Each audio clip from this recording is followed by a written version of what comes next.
from the gang called Gypsy. Gang and they come and get gypsy. Gang and they come and get gypsy. Gang. I met a gypsy. Gang. I met a gypsy. Just like that, we're on, bruh. What's been happening, mate? Nah, not a great deal. Just cruising. There's the old COVID thing's killing everything. It's bloody slowed a lot of stuff down, isn't it? Yeah, for sure. It's I guess it's a good thing. Spend time with the family and just chill out a little bit. So yeah. Well, yeah, we were just saying then that I'm stoked. I've been wanting to do this with you for literally forever, like since I started this whole thing, and it's one of those ones where you're right there, you're just on the sunny coast, but it's like trying to get it all to sort of line up, and stoked you're on, dude. Yeah, awesome. Dude, I remember like when I first started filming, and I was like just young, like 18, 19, you just always had your own vibe, dude. You always did your own thing. You had like your own style like in terms of on the bike as well, in the pits, like, and even when I told Todd you were coming on before, he's like fuck yeah, like you're just one of those weird guys where like no one ever had a bad word to say about you. You fully did your own thing, and it was just like it was a rare dude in like Aussie motocross, I reckon. Yeah, no, it's not something that I tried to be or anything. It was just I guess it goes back to when I was a kid. Dad and I would go to the races and would park at the back of the pits, do our own thing, and just sort of keep a low profile. So I think going through the professional ranks, I was kind of quiet. People would sort of take me maybe the wrong way, think that I was a bit up myself or whatever, but it's just the way it was. And I just thought you were a bit of a gangster. Yeah, and I just did like because you had the fucking neck tats before neck tats were a thing, and you always had like that sort of look. You always had a fucking pretty hot piece with you as well. Yeah, like you kind of were like an intimidating dude, you know. But over the years, as I got to know you, I'm just like, he's like literally the nicest guy. Yeah, just I don't know where the image come from. It was I don't know.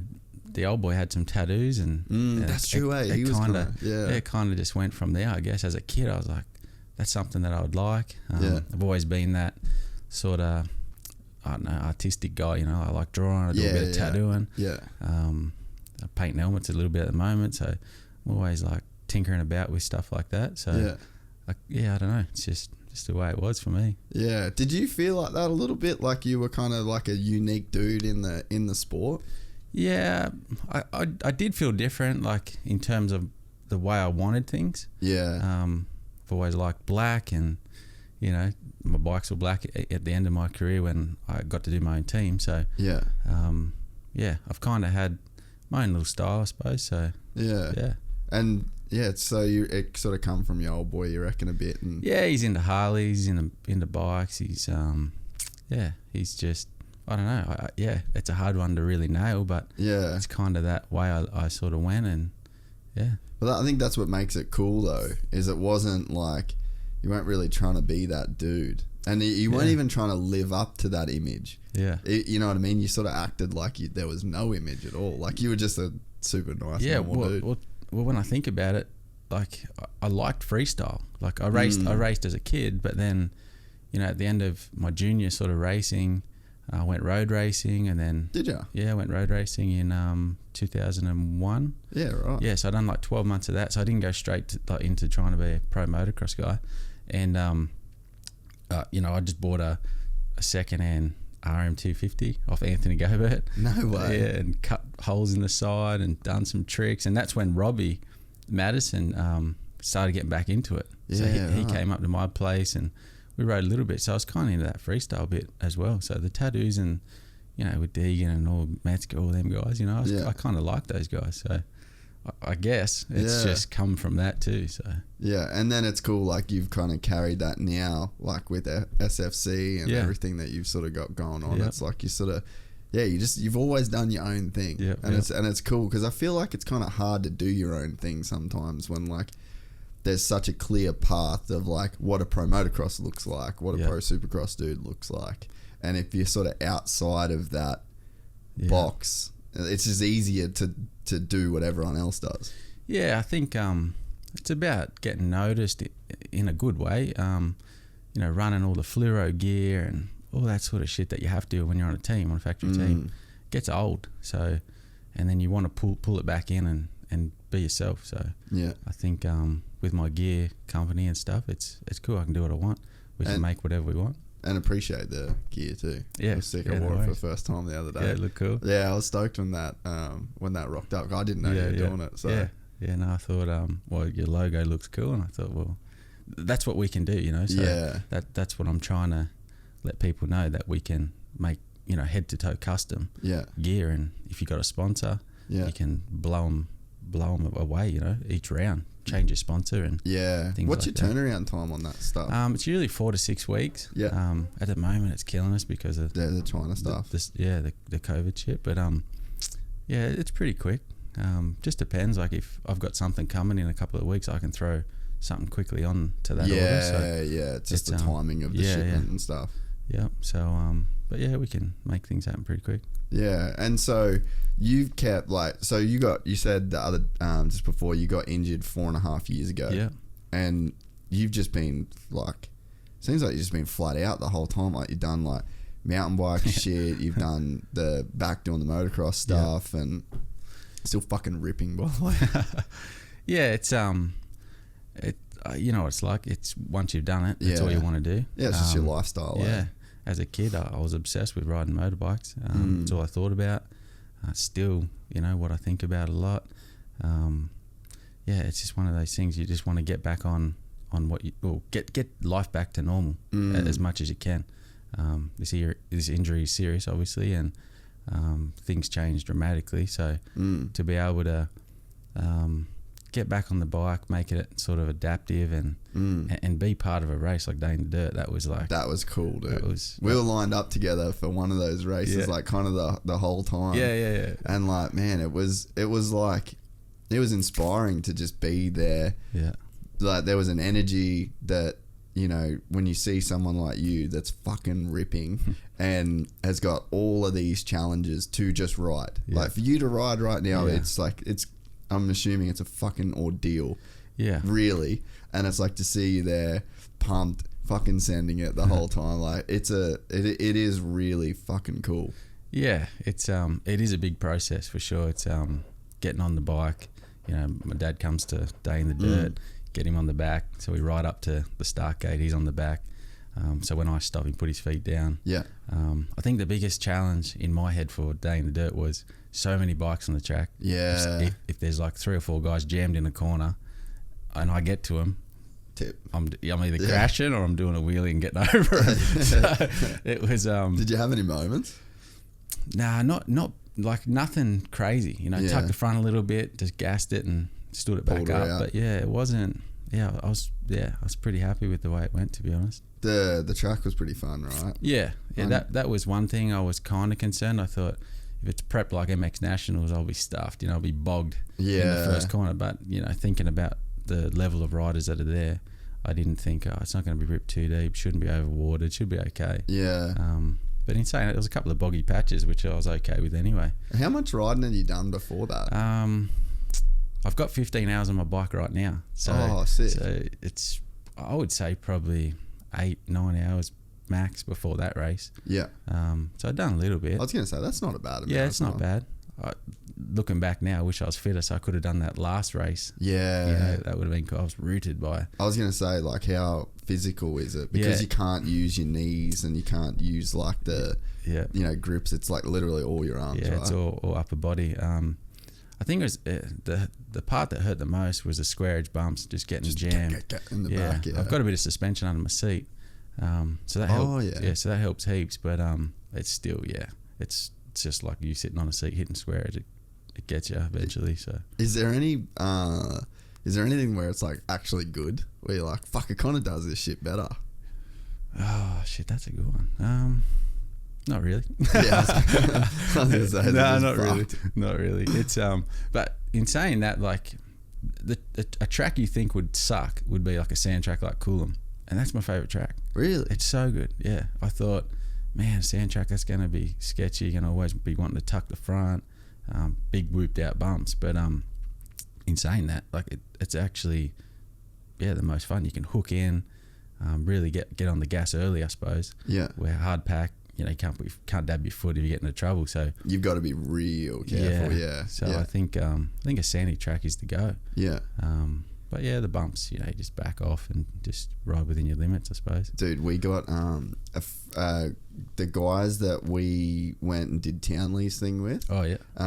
So we met these Concreter boys, the Bishop boys. They actually own MX Farm. Yeah. I know. Oh, you know? Yeah. Have you ever seen Pete's track? No, I've seen videos. Track? I haven't been Let's there. fucking go ride Yeah, there. right. Because I reckon that would be perfect. Yeah, it's like sandy. Awesome. They prep it. Wouldn't be crazy rough, and I bet you could fucking hook in there. There's a couple of jumps there I've seen. I think there is a couple like cool doubles, but they're all real safe. Yeah. Because they're concreters. They're like they got to work the next day. Sweet. But it'd be sick to do to go there and have a ride. Because I don't know if I told you, like we're gonna remake Loam. Yeah. Okay. With Streeter. Yeah. So like Streeter's been helping out doing heaps of stuff with the podcast, and like we got to have you in it. Like we got to have a section where with you riding. Yeah. And Awesome. Be fucking so fun because you would have been in the original ones. Yeah. Like you would have been. I was in a heap of different ones. Yeah. Throughout the years. Yeah. Even if you didn't have a part, like there was racing in it. Yeah. So like you would have for sure been in it. So it's gonna be cool to like try and get as much of the OG crew. Like I think gonna try and film a segment with like Luke George. Yeah, sweet. Yeah. And he's got sick tracks at his place. Have you ever rode at his place? Yeah. So good, eh? Unreal. Do you miss a bunch of those dudes? Like, because there is people that kind of like fall out of the scene that you probably grew up with. You know? Yeah. To be honest, like I kind of kept to myself, so I wasn't really tight with anyone. But what was that? Was there anything behind that? I think it was just where I lived. You're just a shy dude. Yeah, just kept to myself. I lived in Sydney, like Camden, like west of Sydney. So there wasn't really anyone there. The Marmots were at Wollongong. Yeah. So they kind of done their thing. I'd sort of catch up with them, do a bit of riding here or there. There was no one around, so it was just a few local guys that rode that were trying to maybe do nationals that I'd ride with. So just sort of and then Luke George and Mitch Hoden, them, they were up Newcastle way. So we didn't just done my own thing, but it's seen those faces for sure. When I see them, it's cool. It's like it brings back memories and stuff. So because like even I've got that same thing. Like I've got a bit of nostalgia to that era of like Luke George and the sort of the guys that you used to kind of kick around with when you were like young and trying to get into it. But we're gonna try and bring back Loam because there hasn't been like an Aussie DVD and fucking probably since Loam. Like I don't know that crazy. There's been much, so it'd be cool to sort of do. I think we're gonna go from Sam just bought a big van, so I think we're gonna drive from here to Tassie, and then literally do a Tassie segment, then do a Vico segment, New South Wales, and then like Southeast Queensland, then we're gonna finish it up in Cairns. So literally just go from like top to bottom to top, and get it done. Because there's still so many just like gangster dudes that like the level in Oz is. I feel like the level in Oz is still really high. Like even with guys like Longy, doing what he's doing. Like there's a lot of people doing cool shit here now. For sure. His bike skill is unbelievable. Real good, eh? Yeah. Have you seen any of his like farm jam stuff that he? Yeah, I did. And same with like Louis Woods. Yeah. He stepped it right up. He's underrated, like big time, eh? Yeah, for sure. Did you see the shoulder fucking deal? Like both his shoulders. Yeah, he popped it out. Yeah. Crazy. No thanks. He went fucking deep, like so deep on that thing. 252 straight, just fucking sent it. Unreal. So we'll go to your injury. So you were in the UK, right? Doing the arena cross. Was it arena cross? Yeah. So what happened with it all? Yeah. So basically, 2014, I went there and done the championship, and it was good. I had a real good time. Got second in the championship. Had a great time. Then the next year I didn't go, but 16 come round, and I thought, well, it's like I had a good 15 Supercross season. We got fourth in the championship, privateer, all that sort of thing. So I wanted to keep racing because I felt good. Yeah. And then Amy's family's from the UK. Her brother's there and her sister was there at the time. She does the road racing, right? Yeah, she did once upon a time. Oh, right. Amy's sister, Shani, she races. Yeah. Well, she was racing road bikes. Yeah. So the family's into bikes. So anyway, long story short, we I wanted to go back, and I spoke to the promoter, and he hooked us up a ride on a Husky team. Yeah. Which was, the guys were awesome on the team. Flew over there. What did we do? We done the first round, taking out every race I was in. Everything was just going to shit. Yeah, like it was a bad time. But we were actually there for a couple of days, and we'd left Australia, and Amy's dad passed away. Oh. Yeah, so it was a massive hit. Yeah. When I look back now, it was pretty crazy, like what happened. Yeah. So, and we had just left him here in Australia, so just after Christmas. So we were there. So. And was it real sudden? Yeah, it was just out of nowhere. So. Fuck. Yeah, it was hectic. So we were there, and the first round come up, and I was just trying to deal with, support Amy basically, and yeah. So the headspace wasn't great, And it's hard to ride over there, right? Like in between it's races. raining, it's cold, Yeah. it's miserable. So we fly there, we go down to this little indoor track, and seriously 10, 15 minutes max on the bike. Like must have been 5-6 laps I done a start. That's it. We're going to the race. So and that's just the way it is. Like you know what you're in for. So we go to the first round, didn't go to plan. I didn't want to race. Like I didn't really want to race because of Amy and just the whole situation. So anyway, but once you get your helmet on, it's all back to business. So we went there, didn't go to plan. Then we go to the second round at Scotland. Yeah. So we drive up there, still dealing with everything else. And it was the first heat race. Got an average start. I was like mid-pack, so that's what, 5th, 10 guys on the gate. And I was following this guy, and I went, and there was a clean line up the left side of the whoops, and everyone had been going through, because you come out of a left 90 flat turn. Yeah. Everyone was drifting, going through the middle to the right, and then picking up the berm at the end. So I went sort of a bit wider, come up tight on the inside, and the whoops were fresh. So I was on top, and I had the pass basically made, and I just catch out corner of my eye, his bike he just went sideways and shot across. Oh. And then I just see this red front guard, and I still remember it. Like it was almost slow-mo. I seen the bottom of his fork like just laying on the top of the whoop. Yeah. But it happened quick, obviously, but I just nailed it, went over the bars, but I went off to the left of the whoop, so I didn't land in the whoop, so I was out on the flat. And when I landed, just had this massive crunch, and I thought, the first thing I thought was, someone's left something on the track. Like I thought there was a water bottle or something like that. No, like a metal bar or something, like just that impact. There's a video, and I've kind of looked, and I'm certain that the bike hit me in the back, like the swing arm got me. Yeah. But anyway, so it happened really fast. I was laying there, the pain was crazy. I sort of sat up a bit, and I thought, shit, I've got to get up and walk this off. So as I thought my legs had come underneath me to stand up, I thought, oh shit, the bike's on me. And I look, and my legs are up in the berm. Oh. And I'm like down at the bottom of the berm at the base. So I'm like, holy shit, like this is serious. So I just laid down. I was like, no way, like what the fuck's going on here? So anyway, I got stretchered off, and then that was pretty much it. It happened that quick, and it was just a crash that you could have had 100 times. Yeah, it wasn't even that gnarly, really. Just I guess the way you land, what hits you, that sort of thing. So it's just luck of the draw. Yeah, it's heavy, the reality of it. Like even with Ben crashing this week, and he was going. It was at Willowbank down one of the ruddy sort of straights, and his rear wheel just popped out and swapped, and then he sort of like tried to correct it, pulled it back, and the bike's like swapped back. He kind of got bucked off it, and when the bike swapped back, it's literally like hit him in the back, and you can just see the jarring, and that's what broke his back. And it's just like, I mean, fuck, I had the weirdest relationship with bikes for pretty much the whole time I lived in America, man. I rode like 4 times. Yeah. And that was like 8 years, because I was right there when Andrew died, saw the whole thing. Yeah, well, he was right in front of me. Yeah, on the track, huh? Yeah.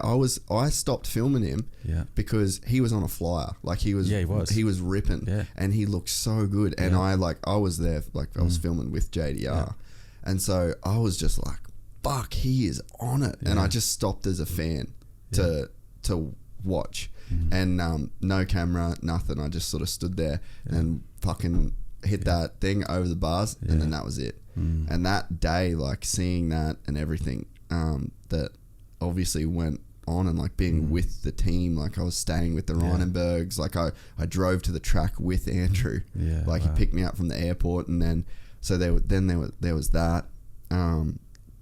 Then it's like, you know, you had your thing, and then like I was there when Luke George had his crash, and there was just, it seemed like everybody for a period of time, like it was just seemed like a real gnarly period in the sport.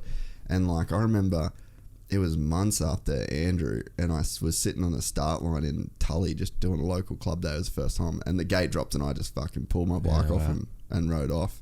And it fucked me for ages, and then recently, like since I got back to Oz, the last couple of years, I've started riding again, and I haven't had any, there's no bad vibes. And then Ben had that happen on the weekend, and he's good, luckily, like he got his surgery and stuff, but like just that reality check, man, of like you can just get fucked up for sure, and it's not fair. It can happen so quick. In saying that, with my injury, I feel somewhat lucky, you know. It's, I've been around a lot of those accidents. I was in the first turn crash with Jono Porter. I was in that. Andrew was right in front of me. I was actually coming out of the pits to get going again, and I stopped as he come past. And I went, I'll get on the back of him. He'll be put, and he was putting a hot lap in, and we went through a couple of turns, and I sort of backed off because he's roosting me and whatever. And then I was jumping one tabletop, and his accident was on the second tabletop. And I seen all that. So I've been super close to a lot of gnarly stuff. So I'm thankful, you know, for the position that I'm in, really. And that's kind of the attitude you have to have when you're going through, because it's such like a long-term process with like where you're at now, and I'm sure like you're probably still improving, you know, and like there's still things that is like coming back. So it's like you kind of have to have that attitude of like lucky. Could have been worse. For sure. You know, if you think you're having a bad day, you really just have a think for a minute and go, hang on, you know, we're in a good position here, really. Let's keep working forward. And it's just like racing, you know, you set goals and you work towards them, and you know, you're not always going to meet those goals, but you've got to have that mindset. You know? And I've tried to bring that from the racing side. It's like when the accident happened, I was like, this is like the new race. It's like let's get it going. Like, okay, it is what it is. What do? You know, it's easy to sit there and feel sorry for your ass. And did you have those moments?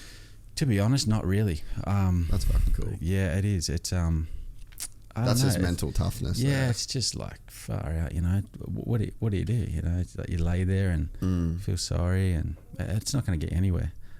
But you know, Amy was so positive. It's about having good people too, you know, to help you out, whatever. But just that racing mentality. I was like, okay, it's serious. Let's go. I just wanted to get the hell out of the hospitals and the rehab, and just see what my life was going to be about. The changes that were going to be made, because there's a lot of question marks, right? There's so when many. You first start. It's the worst part is seriously. Pull this up a little bit.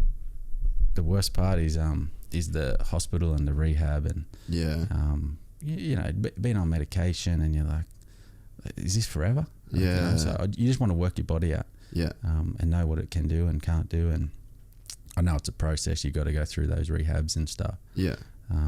But it's So when you're on the track, and then like, what was the process of even like getting to the hospital? Like, because all that stuff when it's a spinal thing, it's so complicated, like it's not like a green whistle and you're in the fucking you're in the meat wagon and then you drive to like, it's a very gnarly kind of process, right? So from being on the track, put me on the stretcher, cart me off, put me in the ambo, and I actually moved my left leg. So like, I was super hot. Like, I thought I was going to die because I was so hot in the ambo. And I'm like, get my gear off. You know, like I was freaking out because I was just, I guess from the injury. So Amy, I remember Amy being in there, and I'm like, you got to get my gear off. You got to get it off. Like, I was just burning. And my left leg like shot up. Like, it moved up. And I know what it is. It's my left quad. It actually fires a little bit. Well, it did at the time, just slightly. And now I've been working on it. I can move the left quad. I'll get the left quad working pretty good. So so they were kind of like, oh, hang on, he's got some movement, because I'm like, I can't feel nothing. So anyway, we get to the hospital, and then it was I think we were delayed 2 days or 3 days for the operation. Yeah, and they were waiting for some surgeons to come from wherever, and that was a hard part, because I'm like, just get in there and sort the shit out, because I dislocated T11, went under 12, and what? So how's that work? Yeah, so just like it broke off, I suppose, and went under, and then it obviously had pressure on my spinal cord, and also cut my spinal cord. It was leaking a bit, so that's what switches everything You off. say it like it's a radiator. Yeah. Well, yeah. Cut me fucking nose. Yeah, it's basically got shit everywhere. Well, they say your spinal cord's like toothpaste, so it's like really, it just gets nicked. It's gonna switch stuff off. So yeah, So I was just like, come on, I just want to get this done. So that was Were you in a lot of pain too with that? Yeah, heaps of pain. I was obviously drugged up and stuff, but it was still.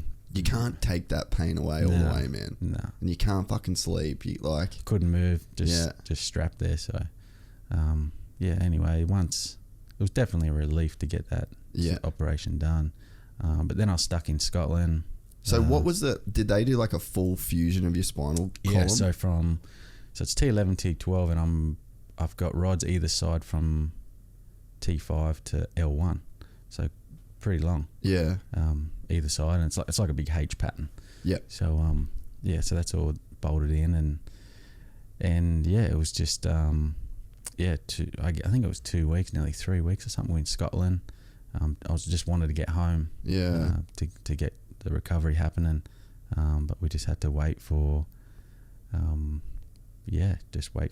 had to fly first class. Yeah. The biggest problem was I needed medical attention to get home. Yeah. So we had to get. They wanted 2 doctors, but we got down to 1 doctor because it was super expensive to get home. So a guy from Australia, he flew over and then flew back with us. Really? Yeah. So we had to go first class, laying down. That was a process. And then right before I left, the morning I was flying home, I had swollen nuts. I didn't know what that was all about. I had some infection or something, and I was just that was more pain than anything. And you could feel it. So so what's the deal with so where do you have feeling? So I've got all my abs. Yeah. Which is really good. I've got luckily I've got like the front side. Yeah. From my right leg, just above the knee. Yeah. Down I got nothing, no feeling. My left leg, it's got a little bit more than the right.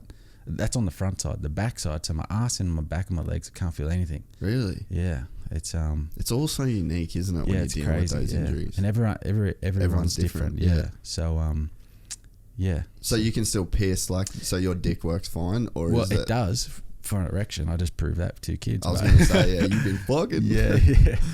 So that's cool, but going to the toilet, we've got to catheterize. All that You're like, Amy, rehab, we got to fuck every single day. We got to make sure this thing stays working.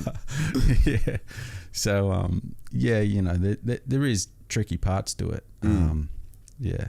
And it's basically the same for most spinal cord injury guys. Yeah. Because isn't there a drug that you take if you don't have feeling down there that helps you get an erection if you are paralyzed? Yeah, I don't know what it is, but I do know of some guys in chairs that just take Viagra and stuff like that. Yeah, yeah. So I do, but one of my mates gets a headache all the time, so he doesn't like it. But there's a needle that you can use as well. Yeah. They've got all tricky shit out there, but because I remember Bronte was saying that that he had like a thing that he took that was like for people that like couldn't get erections when they had like spinal injuries or whatever. Yeah, because you just don't know like what you will get out of that sort of stuff. Yeah, sure. Well, that's fucking cool then. Yeah, that's got to be a pretty big plus. Stoked. It was one of the first things, to be honest. As soon as I got out of the bed in my chair, I said, Amy, come on, let's go to the toilet. I got to see if this thing. We got to figure this out. So, really? So you're fucking in the hospital? We weren't. I had a catheter in full time, So it worked, and I'm like, got this pipe hanging out, and I'm like, oh shit, I better get this thing down. So yeah, dude, I can't imagine, because when I had I had like when was it? Maybe like I think it was 18 or something. I had a bunch of kidney surgeries. Yeah. And man, I was just in hospital fucking, like, felt like months, like in and out with all these surgeries. Catheters, bro, are so fucking... Going in wasn't as bad as coming out, man. Coming out fucking burns, dude, eh? Yeah, because once it goes in, it hits that valve, pushes through. Oh, is that what that is? That's the part you feel, and then pulling back out. Yeah, I didn't really ask many questions. Yeah, I was just like... It's shit. But you know what? It's actually quite handy. Like, when they did I had to have like this big cut across my guts, and it's like it's the same thing as when a woman has like a C-section, when they got to cut through all the muscle and tissue and stuff like that. And man, that was fucking gnarly. Like, they made me get up the next day, and they're like, oh, we're taking the catheter out, and I was like, nah, leave it in, man. Like, I ain't getting up. Like, this will be a minute until I'm actually fine to get up. They're like, nah, you got to get up now. And they're like, we're pulling the catheter and then we're pulling your bedpan. Like, you have to get up to piss, because they just want you out for infection. Fuck, dude, it was so gnarly. So I was like, I was actually pretty pumped on the catheter while it was in there, but fuck, they're no good. So yeah, that you're in Scotland. How long did you have to spend in hospital there? It was dragged on. I would say 2 to 3 weeks. I can't really remember, but it felt like 2 months, 2 years. Like, we were in there for so long. They had crazy hours where Amy couldn't hang with me. Yeah, it was like she couldn't come in before lunchtime, and she had to be out by 5 or some bullshit. It was... Why is that? Oh, I've got no idea. Were you just married at that point? No, we're still not married. I was going to say, you're married still? No, not yet. But it was just... Make it work for a day. Yeah. Yeah, for sure. So, so it was a pain in the ass, really, to be in that situation, in that, in Scotland, and, it was dark, rain, and she was catching taxis back to hotels, and, it's still dealing with her dad, and, I couldn't even be there for that. So that was hard for me. That was really hard for me. So, but just the fact that you couldn't be there for her. Yeah, she just wanted to be cuddled and be supported. So, that was really tough. Yeah. And I think that for the people that I know that have like spinal cord injuries, I think that one of the things that is like the main hurdle to get over is mentally, like, feeling like you're now just dependent on everybody. Like, you're not going to be able to help people now because people are going to have to help you. Yeah, for sure. Yeah, that is the biggest frustrating part, being in a chair, taking something to the car from the garage, sitting on your lap. You roll down the hill a bit, you got one brake, you got something on your lap, you grab the brake to stop, you swing in, you hit the car, you drop the box. It's just like... Man, like, it's just simple stuff like that really kick in the ass daily. But it's just getting used to it. It's still 4.5 years down, and still those little things pop up for me. Yeah. Do you still make progress, or you are where you are now, or like? Yeah, they say that things can come back at any time. Like, little things could pop up and start working or whatever. I've been pretty stale for, I reckon, 1.5 to 2 years. Like my left quad, it's always getting a bit stronger, but I need other stuff to fire. I need my glutes to work, which is on the back side. To basically support me if I was standing up. So it's kind of stale at the moment, but it's going to be like that. I actually met a guy not that long ago that's been in a chair for 15 years, and he reckons that 12 years down the track, one of his legs, his toes started working. So it's like, well, it's good to hear those little stories, because it gives you a bit of hope. You're like, okay, keep going. So, and I suppose it's one of those things too where you've kind of got to, like, you could spend so much time just like hoping shit comes back and like focusing on that, or do you balance it out by just like improving your quality of life as is, like learning more skills, like streamlining the way that you do shit so that it's like you just function better with like what you've got? You're always trying to make your life better with the situation you're in, for sure, trying to get better at things, but I don't settle. Like, I can't fully accept that this is it, so that's why I keep training, keep active, keep that blood flowing. Always doing some type of training, hand cycling, kayaking, whatever. always just like I was as a racer, like just training all the time. I try to do that as much as I can, hoping that, you know, if you're overworking this quad that's working a little bit, it might fire something else. Or that's just my thoughts and the way I go about it. Which is probably why you've done so well out of it. Yeah, I guess you could say that for sure. It's like all my abs work. I remember my two lower abs were a little bit weakish, but it's all good. So am mine. Yeah. There's probably plenty of people that aren't in chairs that got weak abs too. Yeah, so it's just I think that's the best approach. You know, I've been to all the people that think they can get you going again. I've been to all those clinics. I'm working with one at the moment, which has been pretty good. Yeah. But like exercise physios and stuff like that.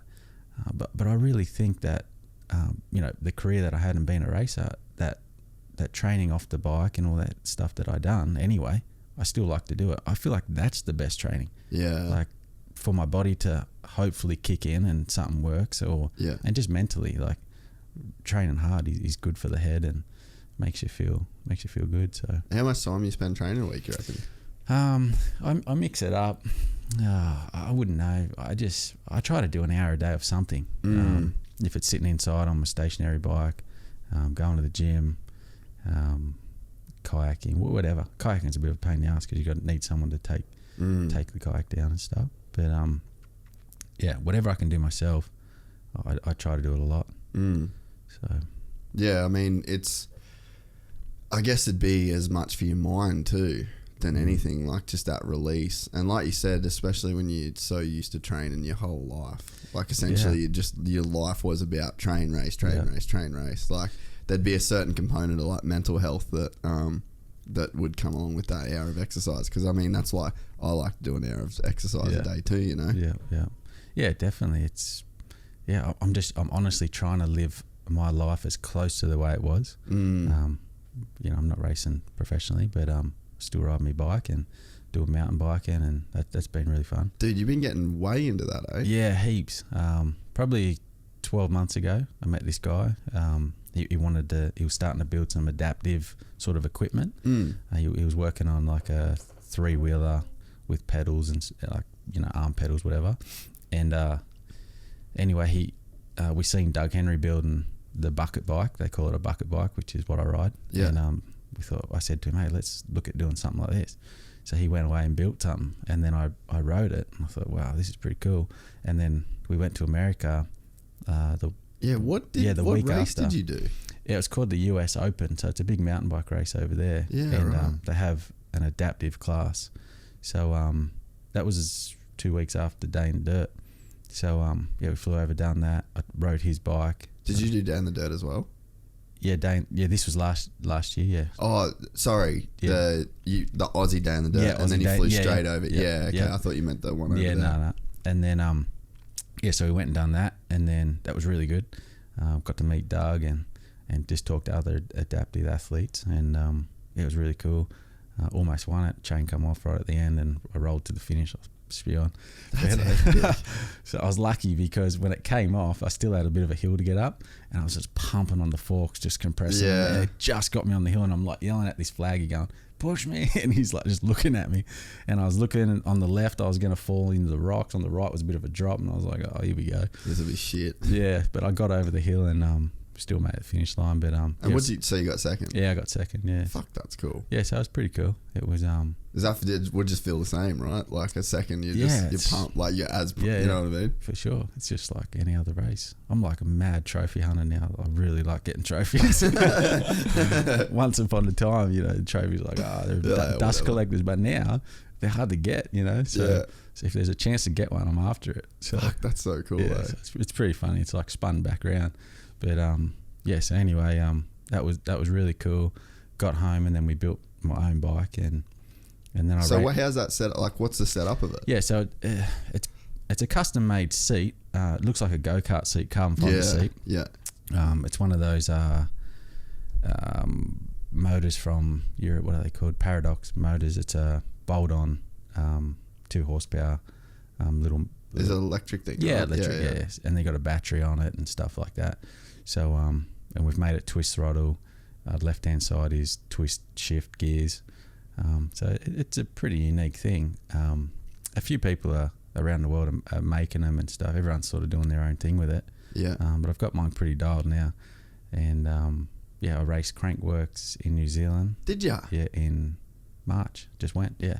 So just before COVID kicked in. Really? Yeah, so we raced there, and so I raced in the dual slalom and the downhill race, which was cool. And that downhill track's pretty cool that they got there, eh? Yeah, for it was that. awesome. Yeah. So When I went to Townley's, we went and did the luge there. Oh yeah. And yeah, we were sort of going. You go over the air downhill track, they call it, or whatever. Yeah, I think is that the one? That's that you the did? one I rode. Yeah. Yeah, because that one is like you can kind of get away with like an enduro bike on that. Yeah. So it's not like full gnarly sort of rocks and no, shit. no. Is it? Are you able to get over pretty much like whatever? To be honest, the motor lacks a little bit of power. So if you're at the top of the hill and you're going down, sweet, you can get over everything with just roll speed and stuff. But like up where I live, I've got a few tracks that I can ride, but there's a bunch. So you ride to Wanton mainly? Yeah, but there's a bunch of tracks that I want to ride, but I just know the bike won't get up the hill. Yeah. So it's a fine line. You got to pick your tracks, but yeah, that track in New Zealand for sure, it's just got tabletops and there's nothing too crazy that you get stuck on. What's the hardest part about riding the mountain bike stuff? Obviously the hill, like going up. But, But like in terms of turns, jumps, like setup, like getting the suspension right, you've got to make it stiff as because you get that big kick in the arse. G outs and stuff. Yeah. So I've really got it worked out now. So I'm pumped. It's I can jump doubles and have fun with it now. Yeah, I see it, like you're legit ripping on the thing. Yeah. So I've got it pretty dialed now. So that dirt gets good in there too, eh? So good. Yeah, Fuck, it's pretty sick. So good. I got a mate who like, what's the setup when you go ride? Like, do you go ride with people? So the mountain bike's good because I only need one guy. Yeah. So like if I crash, he can pick me up. Yeah. Basically, I can get on the bike by myself. I really can. Even though when someone's there, they hold it and I'll get on. So it's a lot easier than riding a motocross bike for sure. And it's just up the road and the whole. It is. It's easy. You don't have to wash them. Yeah. So it's super fun, but yeah. Yeah, I got a mate who he rides to Wanton. He fucking shreds, like he's gnarly.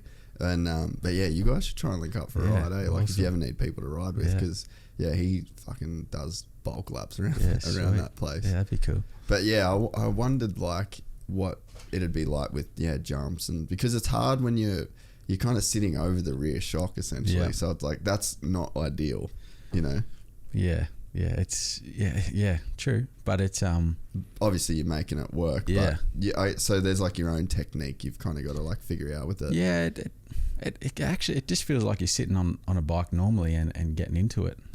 But having the suspension right, really that is the key to it. 100% the key to having a go at it. Like the speed I'm going down at to Wanton now on that turn 10 track. Yeah, it's pretty quick. Like I can an tell able-bodied from guy watching it. Yeah, an able-bodied guy will struggle to keep up for sure. It's, that's gnarly, dude. Yeah, it's pretty cool. You wouldn't. If I crash, it's gonna be big. Have you had any big ones? I've crashed 3 times in 12 months, and I crashed only the other day, but I just tucked the front out of a turn, but. Yeah, touch wood, none out the front. Which that's the only thing that really scares me. I'm thinking, fuck, if I jump these doubles and I come up short, it's gonna be fucking. I'm just gonna tuck and hope for the best. Tuck and roll. Yeah. But have you had any on the moto either? Yeah, a few at Coolum. I run a recluse clutch and it still stalled on me. So okay. Yeah, it was just one of those things. I was just on the gas, hit the brakes really hard and it cut out, which was kind of weird. Because they're not meant to do that, but it did. Just went down, but you haven't had big ones? Nah, nothing big. Are you getting to like hook in though? Like, do you feel like you are? Because like you're going fast. Like I feel like you'd probably beat me around Coolum right now. Like so you are going fast, but compared to obviously able-bodied McCoy, you're going slower. Yeah, I'm going slow compared to like what I used to ride, obviously. But it's still, like it's still at a good speed. Yeah, like I guess the thing.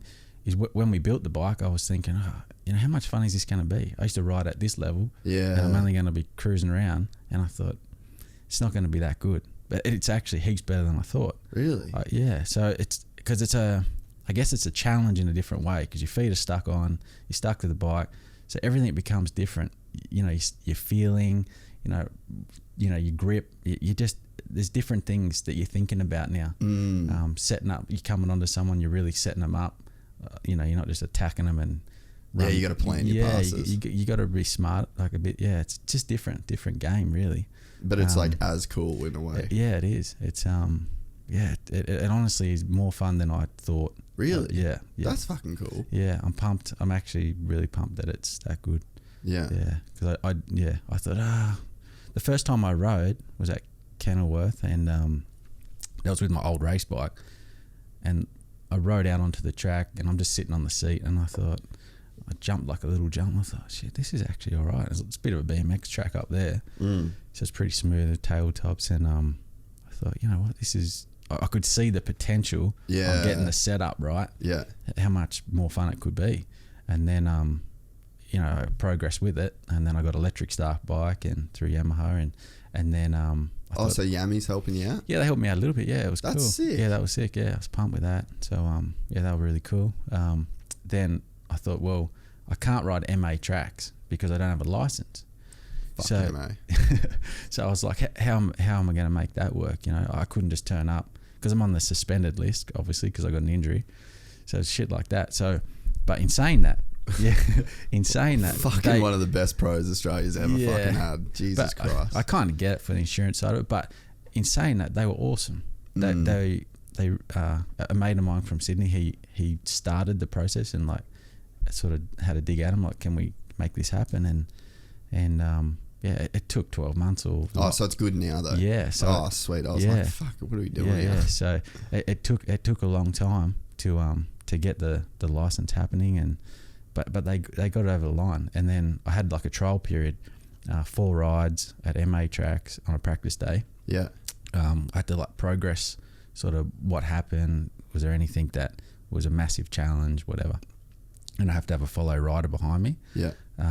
So I just, I was like, I'm happy to do the whole process, whatever it takes. Let's do it for other people too down the track. I was going to say, like, that's kind of cool that you can be the dude that's out there, kind of on the front line of that. Yeah. So I was pumped with that. I was like, sweet. And then I just got those 4 trial periods done before Day in the Dirt, and I said, hey, I've done it. Give me my license. I want to race. So. And they were super cool with it. That's cool, then. I was super pumped, like that they were supportive of it, like because they could have easily just went, nah, too hard basket. Yeah. Which initially they probably thought that. But, but we worked at it. That's good then. So now I can go to MA track practice days. I could actually line up for a club day if I wanted. Yeah, right. So you know what I'm sort of half campaigning for is a 30 plus class. Oh yeah. At Sunny States. Yeah, nice. How old are you? 36. Yeah, so you could do vets now, but like I wouldn't mind doing some racing again. Yeah, like the only race I do is like Day in the Dirt or the Transmotos. Yeah, that's kind of my racing done. I'd love to race Sunny States. Yeah, but like I don't want to ride fucking A grade 450. Yeah, and I'm only 32, so I can't ride vets. Yeah, but it's like I don't want to be out with fucking kids that think that they can still be fast. Yeah, still be fast. I want to be in the class where like we all have beer, you know what I mean? Like more of a Day in the Dirt vibe. Yep. And in the States they do 30 plus. Is like, so you got your 30 plus class, 35, 40. Yeah. It's like we should definitely be doing that here because there's so many dudes that I know that would go and race if there was like a 30 plus fuck around class. Yeah. And because by the time you're 35, you kind of got kids and like they're probably racing and you know what I mean? It's just not the same. I feel like that 30 to 35, like that's your last bachelor years for most dudes where they can actually race. Yeah. So I'm sort of half campaigning for that. Yeah, makes sense. Yeah. Would you line up for a like a vets or something that call them, you reckon? For sure. Yeah. I'd like to do a club day. I really would. Yeah. It's just getting someone to follow me. I'll come follow you. Yeah, sweet. Yeah, that'd be sick. I'd come do it for sure. I'm always looking for someone to. You'd smoke me, but that's the hard part. That'd be the problem because I probably can't keep up with you. It is a little bit like I'm not that fast, but I'm fast enough for someone to like have to ride a little bit decent to. So if I do crash there, let me know. Yeah, if you do, because I would. Yeah, like I don't know. I don't know that I keep up with you because I don't remember. like we were pretty much when that team race. Yep. You were always on the line when I was on the line. Like yeah. so, but I kept passing Sammy. Yeah, right. Yeah. So I must have been. Was I even Sam's part? I can't remember who I was with. Yeah. But yeah, like I know you were on the track when Sammy was on the track, and you were passing Sam. Yeah. So like I wouldn't even know if I could be able to keep up with you. It'd be pretty sick to. Yeah. It was funny because I was in the pit part and I seen Sam go, and then I see my guy coming. And I'm like, I'm gonna get him because I was looking for guys that I knew. You know, I was like, this is fun, and I seen him. I thought, oh, I'm going. So I had my own wristband and my other rider had his. So we was kind of cheating a little bit. So as he would come through the finish, I was going. So I was hunting him down, and then I think it was the last couple of laps of that race. I seen him and I went around him and I went, hey. That's so good. So it was pretty cool. Yeah, I just think we were on the different thing. So like you were on the track when I was resting because I'd always see you like there, but I don't remember being out there. But yeah, I'd be fucking pumped to come and do that. Sweet. But I haven't rode Coolum since I was like would have been like Clubman Lights or something way back before I even went to America. Haven't done like a practice day or anything there. Yeah, you need to do that. Is it still good? Yeah, awesome. Yeah. I'm vice president there. Oh yeah. Yeah. How many practices and stuff are they doing there? Oh, so it fires back up July 5th. Okay. So is that a practice day? Yep. And then it's just going to be we're trying to still figure out that calendar, I guess, but it's every Sunday there's practice. Really? Yeah. So, I might have to just come up and do it. How do they run it? Like, what's do you get a decent ride? Yeah, you get. Yeah, it's obviously classes, but I think there's only usually 4 or 5 classes or whatever. Oh, sweet. Yeah, you'll get enough riding. Like usually they're packing up at 1 o'clock, so you get there early and you'll still get 4 rides in. Yeah. Of probably 20 minutes or so. Yeah. So it'll be enough for you at Coolum. Yeah, you'll be flogged. Yeah, I know.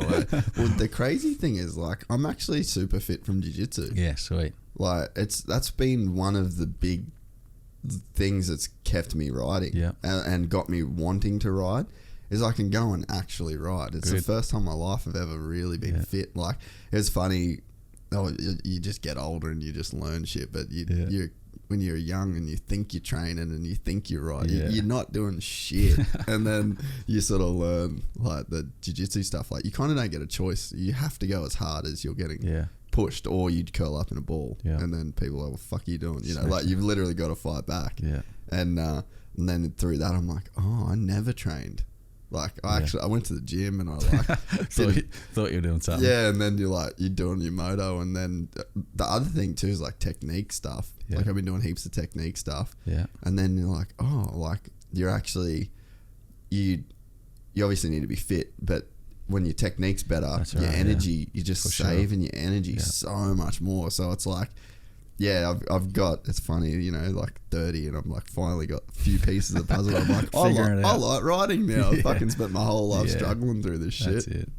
No, that's awesome. Cool. But I'd be stoked to get out there. And if you ever need someone to do we need to just do a practice day, get you on there. That'd be fun. And then get the boys up and I wish we could have got to ride at that grass track. Yeah. Because that's just awesome. Oh, you just fucking love that joint, eh? Like it's so easy riding. Like there's just there's nothing on it it's kind of like a thumping that style thing, you know? It's got like that cool long straight and all the turns are pretty fun and just like, you'd have a fucking full on Sen fest out there, I reckon. Unreal. There'd be tracks too, I reckon, where you could pretty much go like you'd be able to go real fast, like a track like that, because I just don't think that there'd be that much shit where you'd kind of have to like, because essentially your seat mounts and everything, and it's not like I've seen a couple little tabletops out the corners and stuff. Which you kind of the stuff that the jumps that are there, your seat mounts anyway. Yeah, right. So like it's literally it's perfect. You know what I mean? There'd be like there's one kind of roller that I wouldn't want to sit down over, like if I was actually trying to go fast. But I feel like you'd be fucking pumped on it. What's it been like having the kids running around too? I'm sure that keeps you pretty young and non-stop active. action. Yeah, for sure. It's Riker, he's nearly 3, I guess, in August, but he's at that good age. He's keen as to just to get into anything. So far out. It's full on. And then we've just got a 4-week-old. Yeah. Is he that fresh? Is it a girl or boy? No, that's the second child. Yeah, so she's a girl. Fresh. Yeah. Yeah. 4 weeks. 4 weeks. Yeah. I thought she was a bit older than that. No. So you're just in Yeah. full. Yeah, full dad setup. Yeah. So, it's awesome. Fuck, Yeah. It's, it's just what you dream to have, I guess, when you get to a stage in life. And with the accident, it's something that the doctors say, oh, good luck. You probably won't be able to do it naturally, or even do it at all. So to be able to tick that off the list is awesome. It's it sort of sucks to say and think about, but whenever you see a dude with a chick and then you go through that injury, your first thoughts are like, oh, that sucks. Yeah, that's probably not gonna happen, but like that's been one of maybe the coolest things with you and Amy is like just fucking seemed like it only made shit better for you guys, Yeah, for sure. It's I don't know. We've been solid forever. Like, it's been no dramas. To think that having an injury and then someone your partner not be with you because of that, that's it happens, but yeah, it happens. It's fuck. You probably went with the right chick to start with. So I knew what she was like. I there was people that had their doubts about that, but we were solid. Yeah, and kids were always something that we would sort of talk about in the future and shit like that. So, my life is awesome. Like I'm considering the position that I'm in, like far out. You look at the family that I've got and where I live and the things that are positive in my life. Can't complain. Really. Yeah, you're still a winner. Yeah, big time. Yeah. Have you got any goals of races and stuff that you want to do now, like with the mountain bike and moto stuff?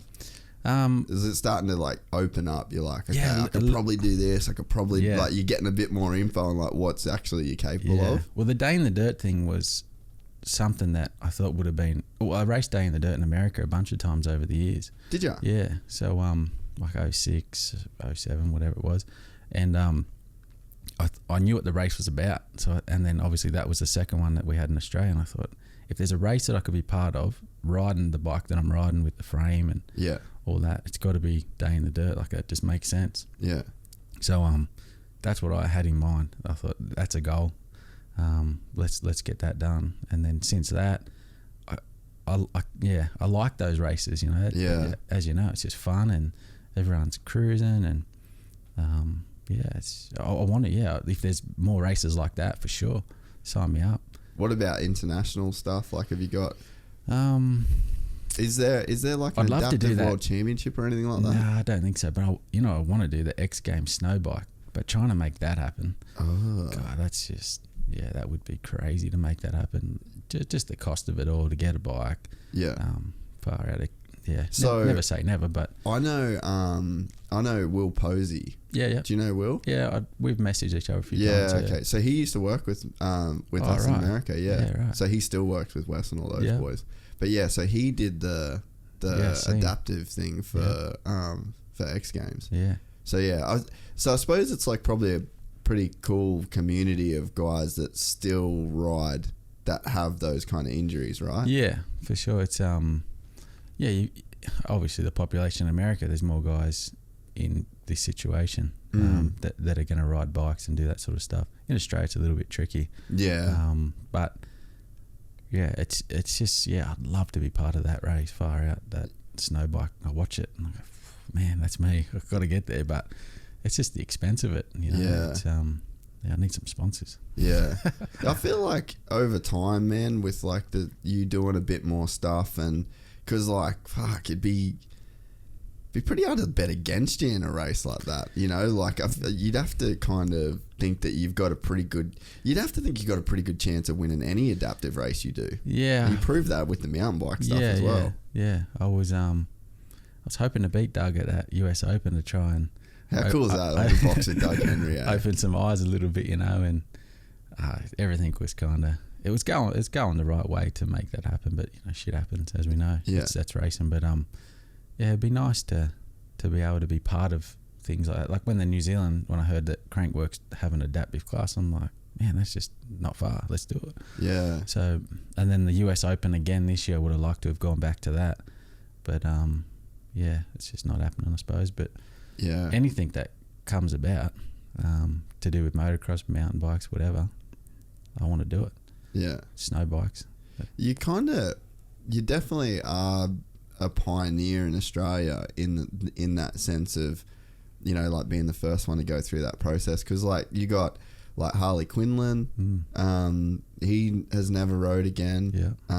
Well, I'm not sure if he's never rode again, but obviously never raced again. You got Blake Collerton. Yeah. Like there is guys that, you know, have sort of were fucking great motocross riders, and I guess obviously the obstacles to sort of do it, but I don't know, you might be kind of responsible for leading the way with a couple of that. Yeah, I hope so. I'd like to think if those guys were keen, they'd hit me up. I'd let them ride my bike, like get on it, have a go, you know. Yeah. It might be something that they want to eventually do as well. Luke Bond, he was Bondy, he had a bike set up at some point. I don't know how much he done, but yeah, I don't know. It's just, I don't know, maybe they just don't want the risk. Maybe, I'm not sure. But in talking about Blake, his mum contacted me just not that long ago. Yeah, right. And I forgot to message her back. You just reminded me. But it was about the motocross setup because he ripped, man. Yeah. So yeah, he was good. I've seen him at some rehab here and there. So yeah, I've caught up with him a little bit. But he got jacked. So did Harley. Yeah. Harley got fucking jacked. Yeah, he was like real into the like. Wasn't he gonna go to like Commonwealth Games and shit? Hand cycling? Yeah. Yeah, I'm pretty sure. Yeah. Like he was a beast, eh? He was. He was a beast when he rode too. Like one of those real gnarly, like fit sort of. Yeah, he was having a good go for sure. It's I'd love to help other adaptive guys that are keen. Mountain bike. I was gonna say the mountain bike thing seems like everyone should kind of do that. Yeah, a lot of the guys with the adaptive mountain bike stuff are going to those 3-wheelers. They're called a bowhead. One wheel at the back, two at the front. Yeah. But personally, I rode one in the car park in New Zealand. And it's just, I'm a motocross guy, so it's just not really, it's not like it for me. You know what I mean? Like I want 2 wheels. I want to jump. Like they're jumping, I suppose, but it's just awkward. It didn't feel right for me, I don't think. I just hope that a lot of people are going that way because it's easy. Because they can do, when I say easy, they can do it themselves. Yeah. And they can go up the mountain, down, and they can do it all. They can manage it. I get that. But the fun factor, not there. 2 wheels is where it's at. Have you done, like when you do the Tawantin, do you ride up the hill? Yeah. Or you shuttle? Yeah, no, I go up on the road. You know, it's got that road there, yeah. So it's got enough juice to get up there. How many runs can you do? I got caught out the other day, far out. Oh yeah, did you put that on Instagram? Like you almost fucking run out. I did. So we rode a bunch of trails, and it's usually about, I can do basically an hour on the battery. Yeah, that's all it gets. So it's just not enough. A bit more would be good. But we went on a bunch of different tracks, and I got told the day before by this mountain bike guy, if you go up there, turn right at Yellow Pole, drops down this hill, it's a single trail, join back up to turn 10, you'll be sweet. And I'm like, fuck yeah, that's what I want. Another track. So I get my buddy and I'm like, let's get up there, we'll go. And like I'm circling around before I drop down. I'm like, I don't know if this is good. It just didn't feel right. Yeah. So I was like, stop being a pussy. So I went and I started cruising, and all of a sudden I'm at the top of this massive hill and I'm looking down. I'm like, holy shit, that's going to be brakes all the way down. Yeah. So I'm like, I went, I've got to go. So, because there was no trees to grab. So I'm like, both brakes, skidding down this hill, get to the bottom. Was it just like a fire road sort of thing? Yeah, like these guys had made it. It's not actually a numbered track. Like, it's just a trail that some kids have made. Yeah. So get to the bottom and we cruise around this left-hander, and I look up and there's this hill, and I'm like, fuck, I'm not getting up it. No. And I'm like sort of balancing. I'm like, if I commit and it runs out of power, which it was going to, I can't fall to the left because it was like a real steep edge, and then on the right was a massive drop. And I thought, if I get halfway up there, it cuts out. If I hit that wall, I'm going to fall that way anyway because there's nothing to grab. So all this is going through my head all within a couple of seconds, and I just went crashed it into the grass. And then my mate catches up, and I'm like, and I've just come down this massive hill, and we're about a K in, and I said to him, "What are we going to do?" And he's like, "Get the fucking chopper." Yeah, pretty much. And I was like, "Fuck, well, like I shouldn't have done this."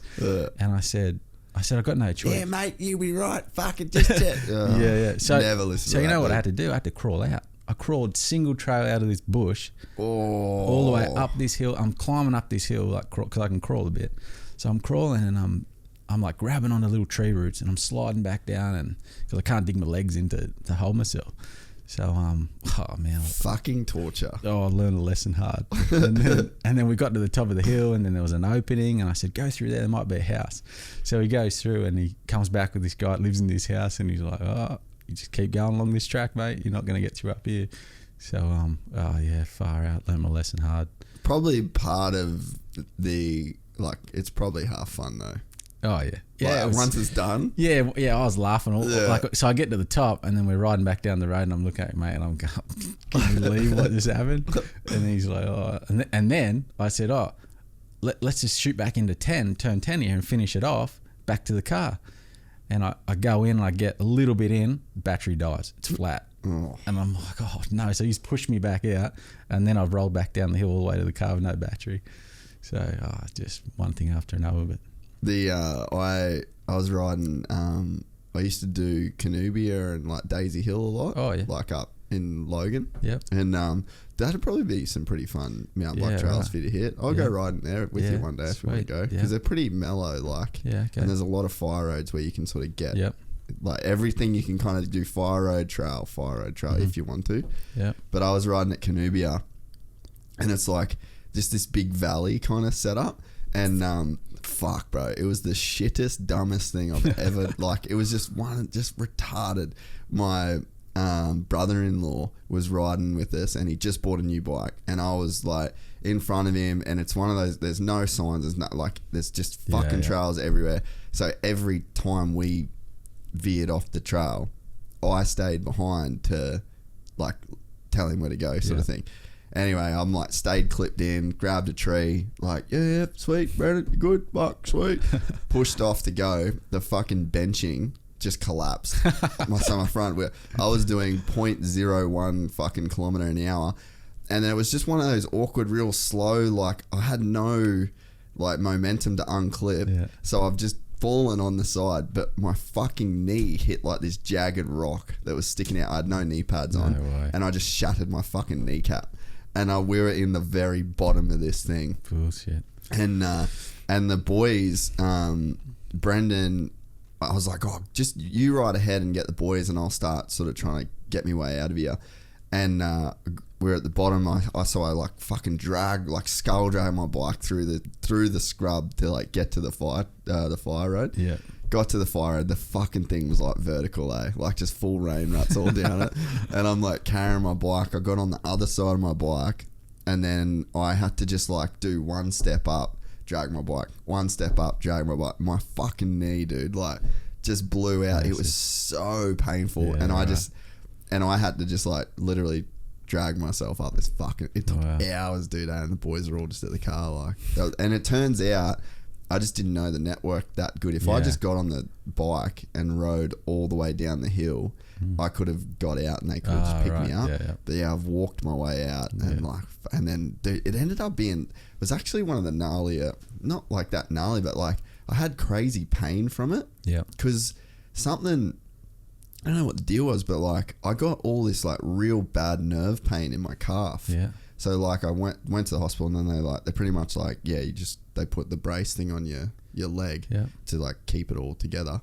And then I had my leg up for fucking like just days without, I couldn't really drop it down, but I got the most gnarly nerve pain in my, and they're like, I went to hospital for it. I was like, man, like it's fucking bad. Like it's real bad. I don't know what to do about it. None of endone didn't work. Like nothing worked on this fucking nerve pain. I live with nerve pain full time. Really? 24/7. Yeah. That's probably... It is fucking torture, man. Yeah. It's right now my ass feels like it's on fire sitting here. Really? Yeah. It's part of the injury. It's, I think different levels of injury, spinal cord injury get it. Yeah. There's nothing you can do for it. It's burns, eh? Yeah. It's like pins and needles, burn. My feet feel like they're massive, swollen all the time. You're always like looking at them going, oh, what's going on? But yeah, it's just, and you can take whatever you want for it, but you get used to it, and then you get stuck on it. Then you take a bit more. It's just bullshit. Yeah. Did you have like any problems with painkillers and shit like that? Or? I never allowed, like I've never. You would have known enough about it, Yeah, eh? I just never let myself get involved. I just went, like there was this, it's called Lyrica, which when you research it, it's pretty bad shit, really. And what's it supposed to do? It's supposed to help the pain, the nerve pain. But in saying that, you start, so that I guess it's not meant to make you feel out of it, right? It's a drug that's not going to make you feel out of it. So you start at 75 milligrams and you can go all the way up to like 200 and something. So initially when you take it, you're like, oh, it feels a bit better. So you do it twice a day, and then that goes on for like 3-4 weeks, whatever, and then you're like, I think I need a bit more. So you go back, get the next dosage up. All of a sudden you're maxed out at, I think it's 220 or something, 220 in the morning, 220 at night. So you're maxed out, and then you get used to it, and the pain's still there. So, but then I just never felt right with it. Yeah. I was on that for like 2 years. I just never felt right. I never felt, I don't know what the symptoms really were, but I don't know, it just didn't sit well with me. Then Amy's like doing all the research, and she's like, fuck, look at this, suicide, all this bullshit's coming up about being on Lyrica. And I'm like, well, it's okay. Like I'm not like that, but all these symptoms for different people, and I'm like, got to get off it. So I basically got off it from max dosage in 2 or 3 weeks. Fully got off it. Was there? And I went, did they recommend that you do it slowly, like you taper off it? Most people are going to hospital for 4 weeks to get off it. So I go back to the doctor just for whatever, check up, whatever, and he's like, oh, do you need more Lyrica? And I went, no, I'm not on it anymore. And he's like, what do you mean you're not on it? And I'm like, I'm not taking it anymore. And he's like, how'd you get off it? I just stopped it. And he's like, oh, that's not really the right way to do it. People are going in hospital to get off it. So it's one of my proud moments, to be honest, getting off that shit because of what comes up about it. You know? So did you hear many like stories about it through like the community and other guys? I didn't. I haven't really spoke to anybody else. Like there's all like not spinal cord people, but other people that like are on it.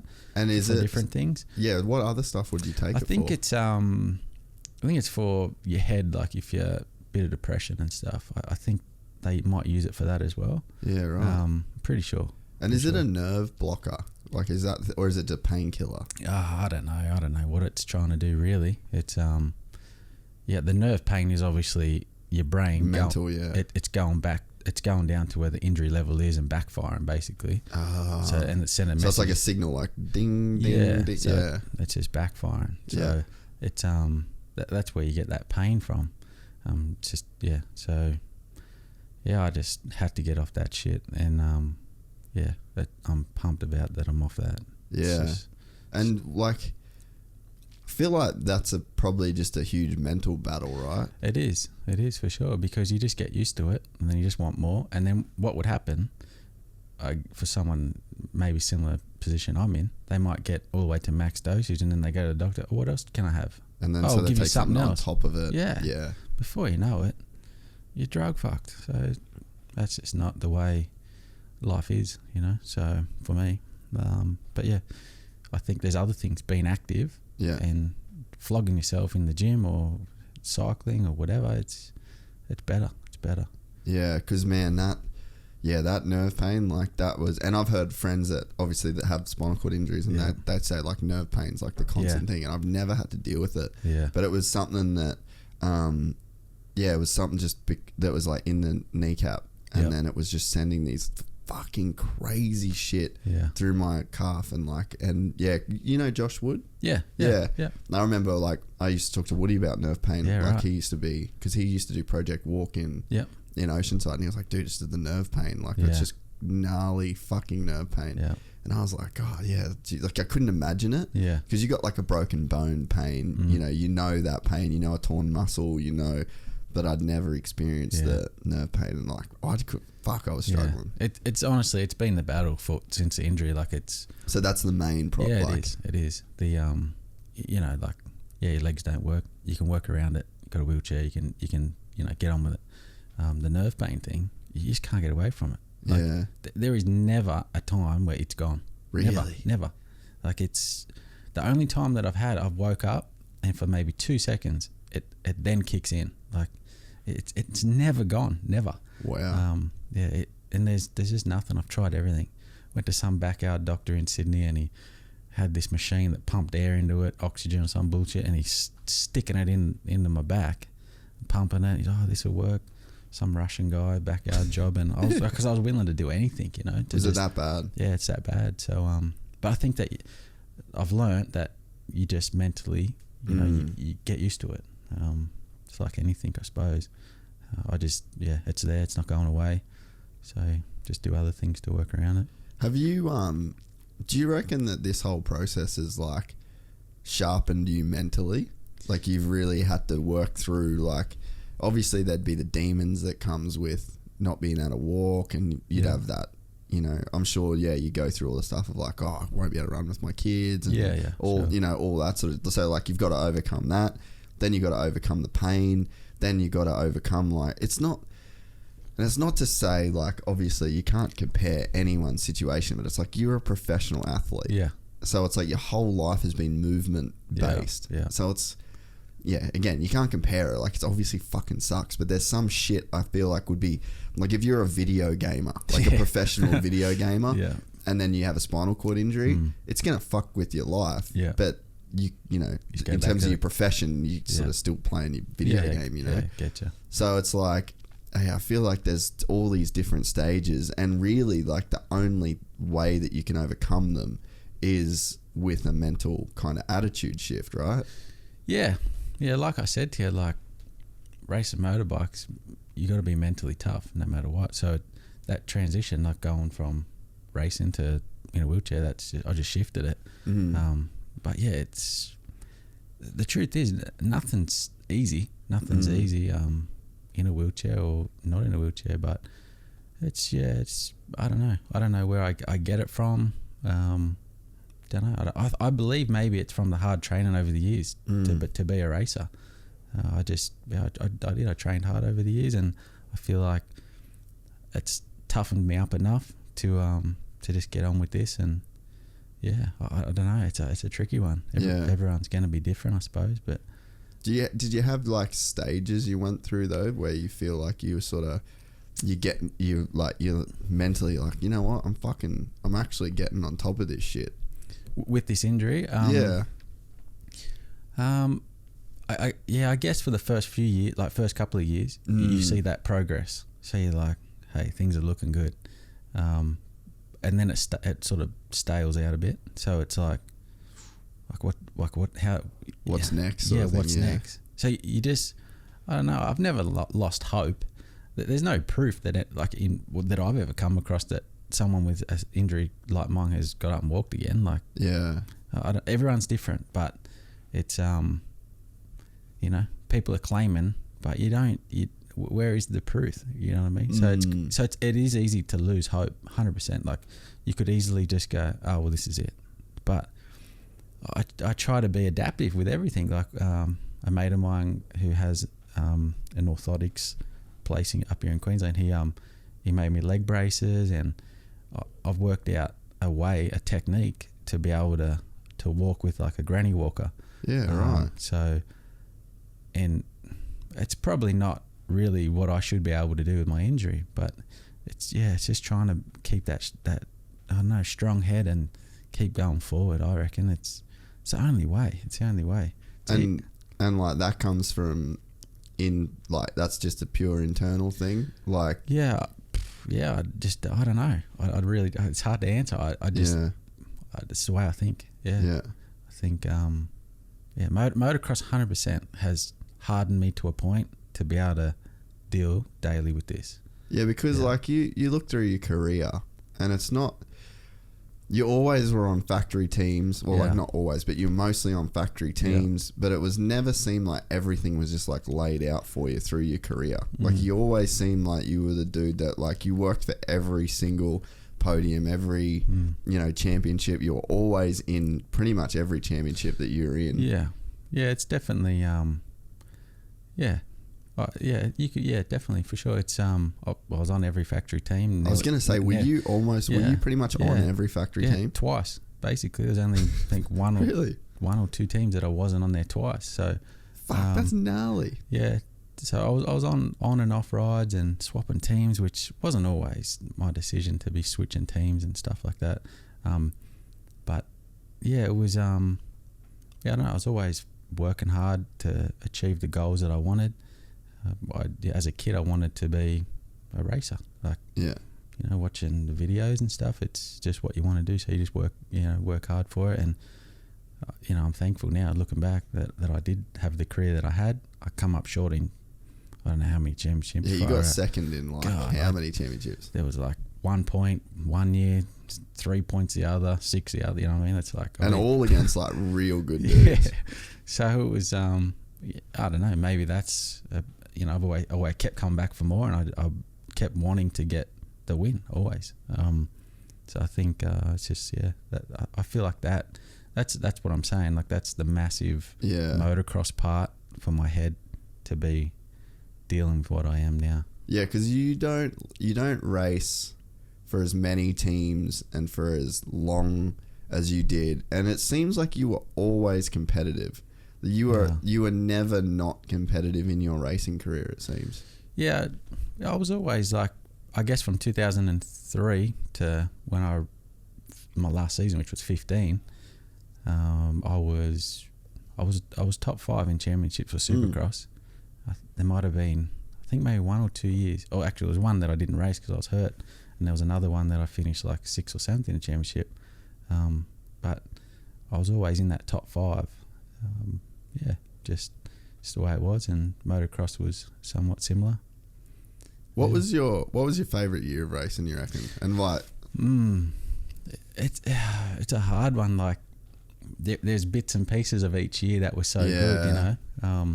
2008 was good. Were you on Hondas? Yeah, I was riding for Honda. That was Woodstock, eh? Yeah, which that was dope. That was like a dope set. Oh, that's how I commented on that photo. Yeah. Like in terms of team and the bike, CDR of course. Like 2012, I done Supercross only, but man, that bike was unbelievable. Dakar was awesome, just so professional, and I was off the podium once that season. So wow. Yeah, so that was like that's definitely my best season. But in terms of pushing my career forward and starting to see potential of what I had, would have been 2008. Where the Supercross was it SEL? Is that what it's called? SEL. Yeah. So they had good tracks. They brought those American track styles out, and that's right.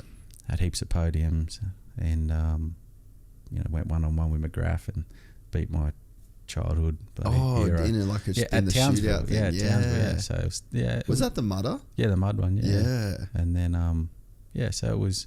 I guess 2008 was kind of like a year that I liked, enjoyed. Everything about 2008 was good. Learned a lot, and then I went to America 2009. Got that ride over there with what team were you on? Moto Concepts. Did you ride for Moto Concepts? Yeah, so that was their first year as a team. Yeah. Really? What bikes was that? 2009 Honda. Yeah, right. Yeah, which everyone knows, pile of shit. Yeah. But it was which sucked because we had the option when I got there. The team was kind of considering riding 2008 bikes because they went fuel injection and stuff. Yeah. And I wish we had went that way because I definitely would have been better. You would have been already comfortable on that on that 2008 bike. Yeah. So but anyway, it's the way it went. We got a 2012 CRF 450 chassis with a 98 CR250 motor in it. Yeah, right. Yeah, and that's like that. If you pretty much ask anyone, like that was Chad's favourite 450. Yeah, Townley's felt fuck that thing. And was then sick. the 13 model wasn't so good again. They changed it. The forks. Which I rode for Honda again. Oh, did you? A few races there. Yeah, right. But it's crazy how the bikes can get it so good. Like, because I wonder why. Like, if you've got a bike that was as good as that 2012, that Honda, and I mean Yamaha would have had one, Cowie would have, like they've all got those years where they're just so fucking. Especially the chassis stuff. Like, why change too much? Like, how much head angle? Like, I don't get it. I mean, someone would fucking get it more than me, but it's like when you've got something that handles so good, why change? Yeah, it blows you away, really. It's because that'd be frustrating as a rider when you got something good, and then you've got to change. Yeah. So 2008 was good, and then I went to America and rode that 09, which wasn't good. But then I had a contract to stay in Australia anyway with Honda, which probably wouldn't have been a good year because the bike was no good. So it's it's one of those things in that you just don't know where you're gonna, like, what's gonna happen. Yeah. Did you enjoy America apart from the bike? I did. I did. I enjoyed it. I ended up doing 10 rounds of Supercross, which was good. There was nothing that I didn't like about it. Just it would have been nice to get there early and have more preparation. Yeah. To achieve better results, of course. But what was your best result? 15th. Fuck yeah. Yeah. So that was it was at San Francisco. Yeah, right. Was that at Oakland then? Or was it actually in San Fran? Yeah, San Fran. What stadium was that in? Oh shit, I don't know. I don't remember that. Yeah. Not sure. Can't remember what it was called, but yeah. But I was running like 11th and trying to make a pass on my teammate, and something happened. I hit the back of him or shot off the track, and then I went back to 15th. So who was your teammate then? Oh, we had we had so many guys in that team. We had it was Tyler Bowers actually. Yeah, right. Yeah, he's a good dude, eh? Yeah, he is. And then Cole Siebler. Yeah. There was a French guy, Ben Coisy. Yeah, he wasn't around too long. And then Vince Vries, he was 250 guy. Jeff Alessi. Yeah, right. So, yeah. Was it just a cool, like, well, I guess for someone like yourself, especially, Supercross was always your thing. Like, to go over and do that full series would have been. Yeah. That, like, I had a contract for the whole year, but things didn't work out. They were getting rid of riders left, right, and centre. It was crazy. I was planning to be there, and I basically got sacked, I suppose, if that's the way to look at it. That's because that was like the financial crisis kind of year, right? Yeah, it was all going to shit, and it was the team's first year. First year of racing. Yeah. So they I guess they had expectations for everyone, and the riders we just weren't there. Look at it now. They got Brayton and that them guys are killing it. So that team that's grown a lot, and they got Tony Alessi running it. So it's back then that it wasn't so much of a team. Yeah, it was. Yeah. How much do you still follow the racing pretty serious? Yep. What do you make of it all these days? Oh, I love it. Yeah. Just a hardcore fan still, yeah. How can you not? Yeah. It's it's so good. Watching the Lawrence brothers, far out. That's just put a whole new light on Supercross for us again, hasn't it? It's, because you would have seen Jet growing up and Hunter growing up. Yeah, I remember. It wasn't. Well, I moved up to Coolum like what year was it? It must have been 2016, and I'm sure I remember Jet on the start line on a little KTM 65. Really? That's only like 4 years ago. Nah, it would have been you must have seen him at a different race because he used to be there all the time. Like he used to be crazy at Coolum on a 65. Because I rode there in 15, and Hunter was still a junior, so I went there for a practice day, and I remember looking over, going, "Shit, this kid's going quick," and I was on the track at that time, so I could see where he was going. You were like, fuck all this. Yeah, I'm on 450, he was on 250. Oh. So I was looking over going, wow, this kid's on it. So, it's pretty special what they're doing. It is. 16 years old, Jet. And come on. That's what's crazy. Like, I was talking to Townley the other day because his kid Levi's like... Yeah. I see little things of Townley's kid, yeah. That's cool. He rips. Did you see him at Coolum for the Nationals in the 65? Yep. Like, he just fucking waxed everybody. Yep. And like I said, I think he's 10. And like I said to BT the other day, I was like, you got 6 years, man. Yeah. Levi's 16 in 6 years. And he was he called me after the podcast and he was like, fuck, bro, you just really made me shit myself. He's like, I can't picture my kid there at 60. He's like, that is gnarly. Like, I need to figure some shit out. Yeah, like, for sure. Because if the thing is too is that now that Jet's done so good with that, everyone's going to be like, okay, who's the next 16-year-old kid? Yeah. Like, this worked. They gave him a full Supercross, camp essentially. Because like, obviously I'm like ruining my fighting, and it's like, that's what you hear is like they do a camp, which is kind of like your pre-season boot camp sort of deal. And they were like, he was pretty much the fastest dude at Geico.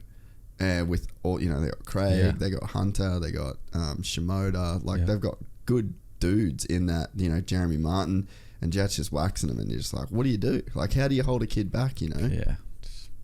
Well, yeah, it's just like Chad, wasn't it? Like when he went from junior to Australian Supercross, I think he went to Adelaide was his first race, and he got third on the 125 and fourth on 250. I remember it. Like, were you there? Nah, I was only a kid, but I remember watching the videos. Yeah. So I'm pretty sure that was his results, and he was 16. He just turned 16. So, how much older is Chad than you? What is Chad? He's 38, isn't he? Yeah, so I'm not sure. 2 years or 3 years. Yeah, right. Yeah, so he would have been like just that. Like going through juniors, like we would go to the races and would spot out the 59 on the RM80 and stuff. And yeah, Dad right. would go, get up the fence, watch this guy. He's good. So how funny is that? He's pretty good. He's right, eh? Do you remember like how fast he was going as a junior? He was always. I've never seen any footage or anything. Like, I wonder if there's much of it out there. Yeah. There was a girl that used to race from Newcastle, and I think she used to keep him a little bit honest. Really? At some races, yeah. I wonder who that'd be. What do you remember her name? I can't remember her name, but yeah. Was it a blonde haired chick? Yeah, I can't remember, but she was fast. Crazy. Yeah. I can't imagine a chick being as fast. She's probably one of the best girls I've ever seen ride, yeah. No way. Back then too. Yeah, Chad would know who she is for sure. Dude, I need to ask him that. Yeah. Fuck, that's a trip to even think of. Who was your favourite Aussie rider when you were kind of, or like who did you respect the most as like as a competitor to race against? Oh, to race against. I think Jay Marmont, I think. Jay was always older than me as a junior, so in terms of respect, so he was always that age group older, so I'd watch him at all the races. Yeah. And so I'd be learning off him a lot as a junior, and then Ryan was basically racing me all the time. Oh yeah. So and Jay was always that step in front of me, so even when like we went pro and whatever, so when I eventually started racing him, I knew what he was about, and I knew they'd be hard to beat, which he proved that, and we had some good races, Supercross, especially 2012. But yeah, he was definitely, you knew what you were up against with Jay. Yeah, he's tough. So he was just a bulldog. Yeah, but sure. He used to, and you watch him in motocross, and like, didn't matter how rough the track got, didn't matter how fast someone was going in front of him. Like, he was just a fucking dog with a bone, like all the time. And you'd watch him, because I remember he used to struggle with arm pump real bad. Yeah, like he constantly would talk about how much arm pump he got, and I was like, bro, that's look at the fucking way you ride it. Like, you just absolutely taking no prisoners. Like, it was pretty much just like, do whatever it takes to get to the checkered flag first. Like, there was not a lot of finesse going on. Obviously, he was a fucking amazing rider, but there was not a lot of finesse, or he's not looking like Porcel out there. He was just straight, just like kill. Yeah, and it worked. Yeah, for sure. Why do you like? Did you gravitate so much towards Supercross? Like, did you just do heaps of jump stuff when you were a kid, or? Well, I rode a lot of BMX. Like, so as a kid, my parents weren't together, so I lived with Mum, and we used to just, a bunch of buddies that I grew up with. We would just, they'd build jumps, and we'd go ride BMX bikes all during the week. I never rode during the week.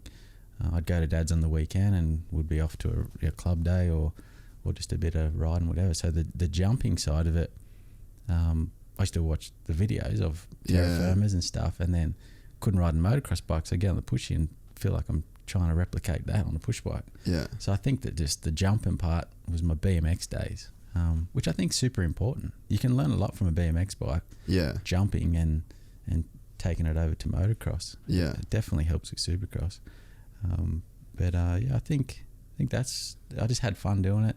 I never had heaps. Dad never put pressure on me. Like, it was just. He always seemed real mellow. Yeah, just mellow as. First or last. Oh, you got another race coming up. Worry about that. So it was never. It was just me having fun, and jumping was fun. So yeah, I really think that's the BMX days are the thing that made that. Yeah, made Supercross. You hear that so much, like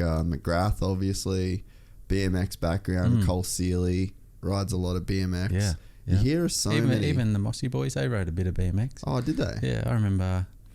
I think I was like 16 one Christmas, 17 or something. We went down the coast and there were these two kids riding BMX, and I was like, hey, like, I knew who they were, and they were the younger kids coming through, and so that was cool. I remember them. They were good.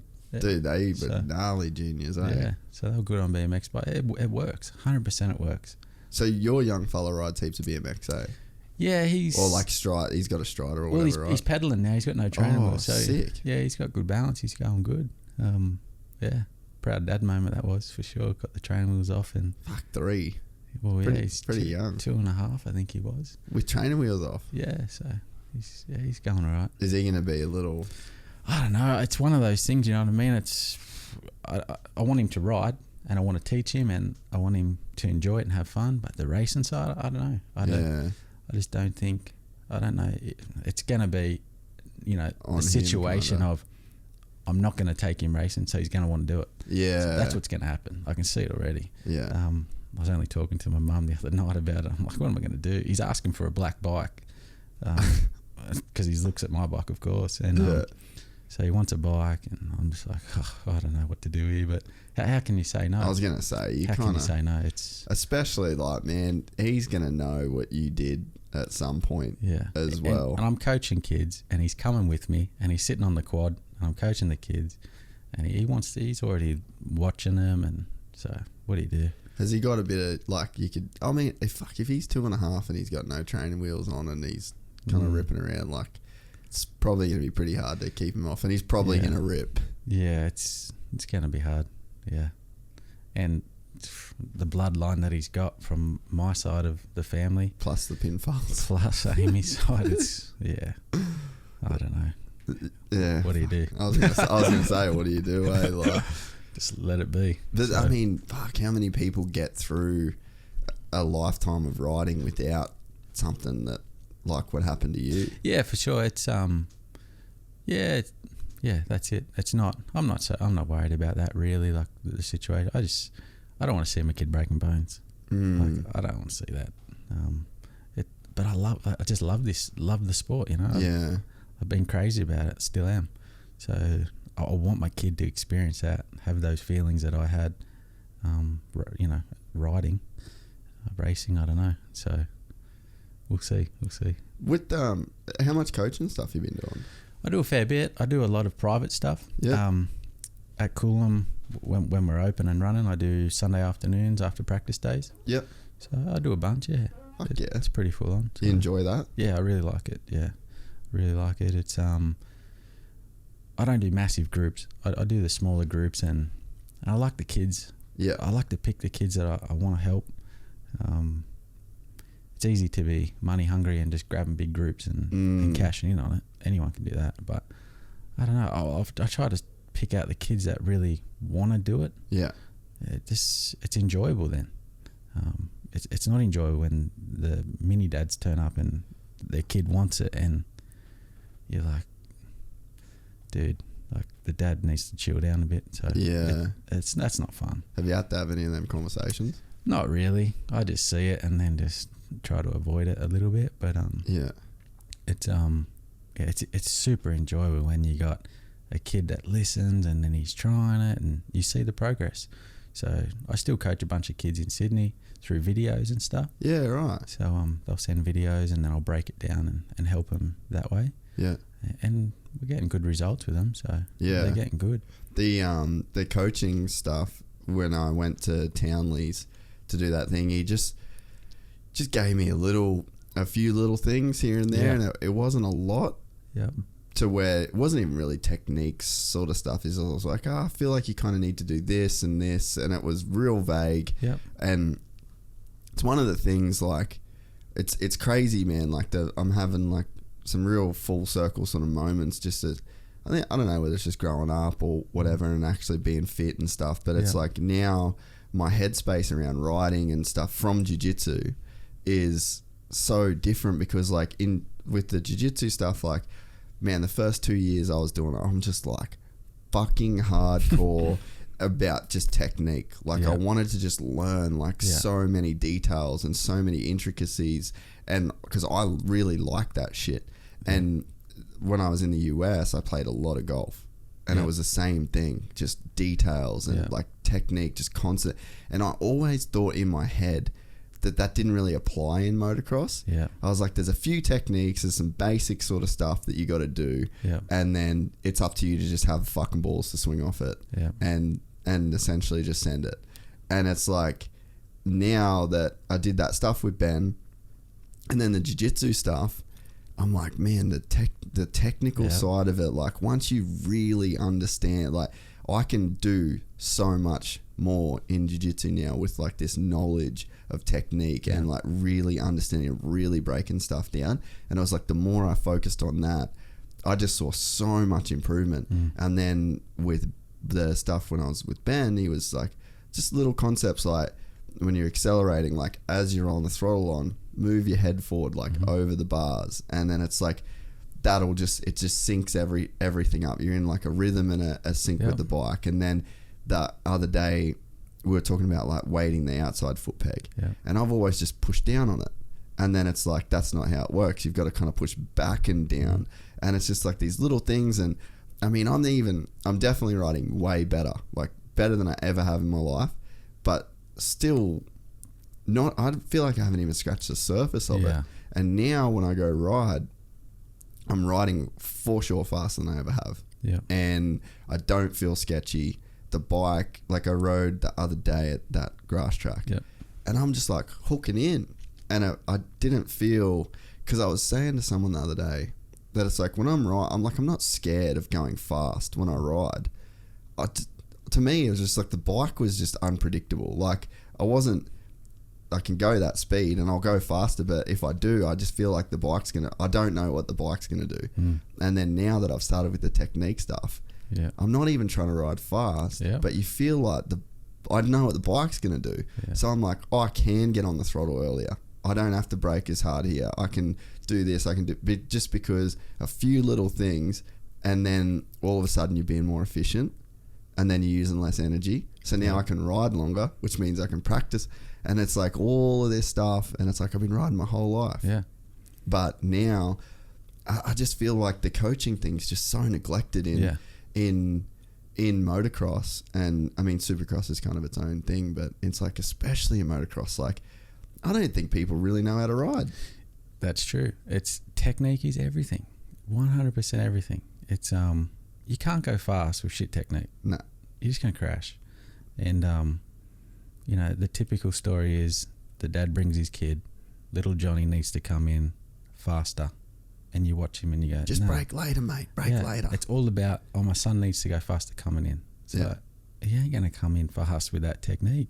So you got to try and convince the dad that you're going to slow this kid down to set him up to come in right, to then get on the gas at the right time, and he'll be faster once you link it all up. And the dads almost scratch their head and think, you get the feeling that they think, this guy's what are you talking about? Like, let's go to another guy. So it's and they do. They go from one coach to the next, and they just keep shopping around and whatever. But yeah, it's technique is everything. I study it like still today. Like I'm watching Jet and watching all these kids. There's a new style, huh? It is. It's you know. I look at everything and then watch the guys in Australia, and there's a lot that they could pick up on. I actually pick up things now that I'm like, damn, I wish I could have tried that when I was racing. And in the last couple of years. So what's got you like? What's something that you wish you could have tried? Oh, just that feeding, like your feet position, being on the balls of your feet a bit more. I think. Yeah. I guess I'm a little bit more old school, so I was kind of in the middle all the time. Well, the same for me. So that was a big thing with Ben, that in New Zealand, it was actually a bit of a bummer by the time we got into some more I was like, give me more, like I'll do it. Like to me, technique shit, especially again from like applying it there with the jiu-jitsu stuff. I was like, dude, just give me as much as you can, I'll figure it out. And but by the time I got to like the sort of riding on the balls of my feet, I was pretty roached, like because we rode so much.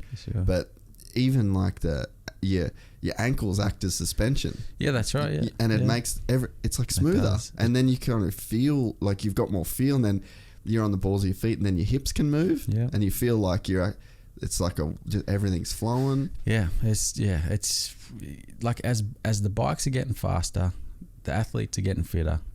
The technique needs to be better. Yeah. So you need like, and I think that's what a lot of riders are lacking these days. Like they need to study these guys. Like when we were growing up, it was a terra firma video that you would play, rewind, slow mo, and that's all you had. Social media's there, and the pros are putting up stuff every day. So it's a bit overlooked, I believe, but you can learn so much from studying it. I actually see bits and pieces and will send it to the riders that I coach through Instagram and go, hey, check this out. This is what I'm telling you. So it's and it works. It really does. But technique. You just there was no coaches when I was coming through. Like Gawley, there was like Gawley. He was traveling around. Yeah. So he was hard to get to. Yeah. I think I only ever went to Gawley school once because he was always around Australia. There was just nobody around. So and I think if I had had a coach, man, I think it would have changed the way my career went. Yeah, like that. So you got the balls on the toes thing, the balls of your feet. What else are you sort of seeing that's sort of new school? Oh, just like a lot of guys are dropping their head in the turns. Eli's big for that. Yeah, I help out Aaron Tanny a bit. Yeah, and that's something that I really get onto him about. He, they just go in and they tip it in, and they drop their head, and then it tucks the front on them, and then the bike's out of balance and whatever. So it's little things like that I'm really working with a lot of guys. It's simple stuff, basically. Yeah. You just got to go back to the basics, sharpen yourself up, study some guys, or get a good coach, and then apply it, and you're going to be better. But you have to take a step back, slow it down, then bring it on. I'm not thinking about going fast at all. It, yeah. Like literally every time I ride, there's no It'll part just of happen. Me.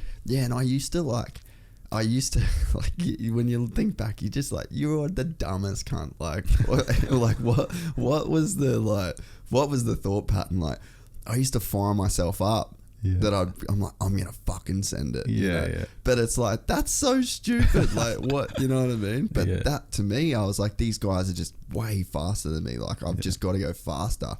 And then you're tighter. Like, and I could never ride. Like I just couldn't do 20 minutes. Like I'd just be cooked, man. But it was just such shit technique that you like literally the bike's riding you. You're just in this constant fight with the bike. And then recently, I just feel like my bike's a 2015. Like that wasn't a good Honda. Yeah.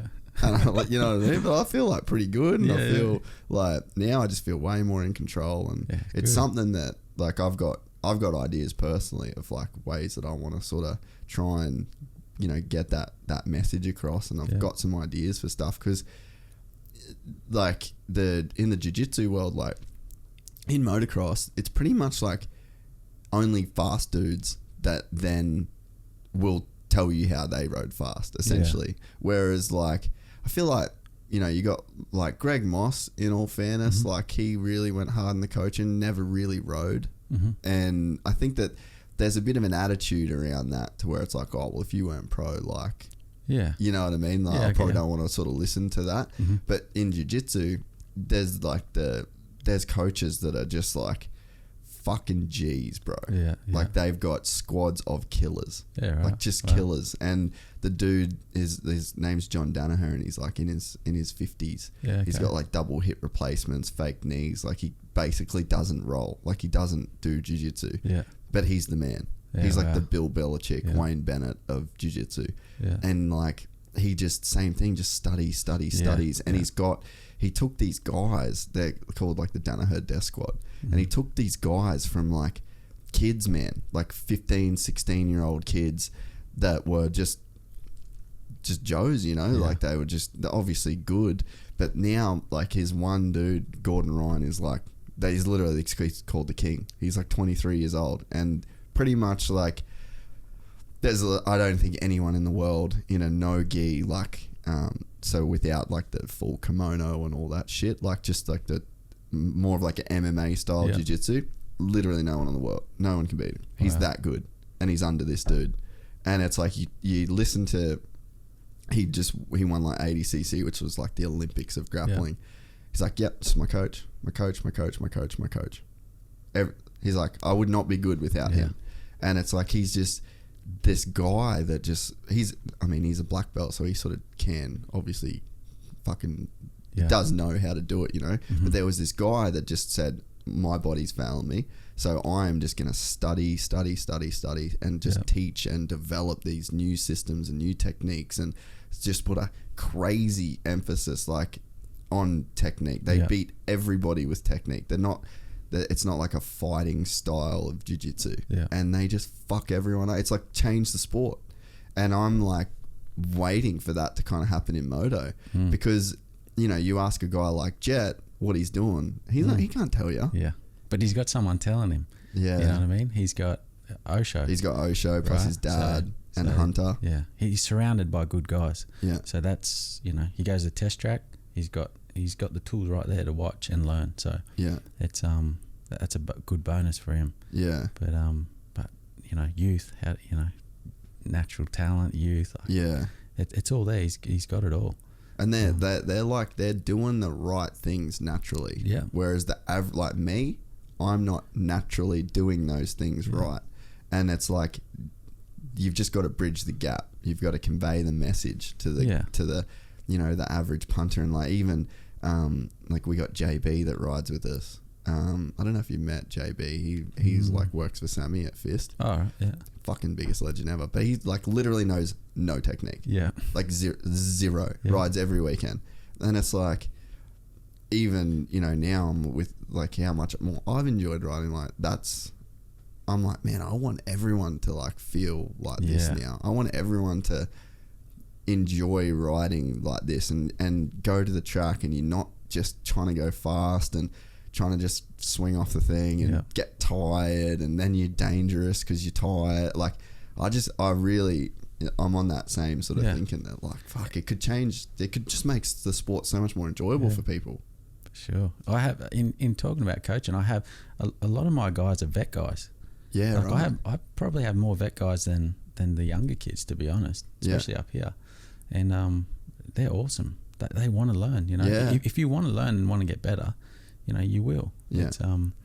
It's not that hard, really. But I just think the messaging's been wrong for a long time with motocross, because you see the guys and you just think like, you think it's so unattainable to like be able to go that fast, you know. But it's like, it's even simple shit like there's a one uphill there, and it's like kind of gets choppy and rough, and it just simple body positioning, being on the balls of your feet, it makes it comfortable to just, you can hold it on the entire way up that hill. Normally you'd kind of back off like whoop, whoop, whoop, whoop, you know, because you just, again, you don't know what the bike's going to do. It feels kind of gnarly, like at any moment you could fucking you could just start swapping. But it's not huge changes to actually kind of take that out of the equation. Exactly. And it's like, so it's definitely been cool. Like BT was saying, he's got this one chick that he's been working with for 3 years, and when she first started,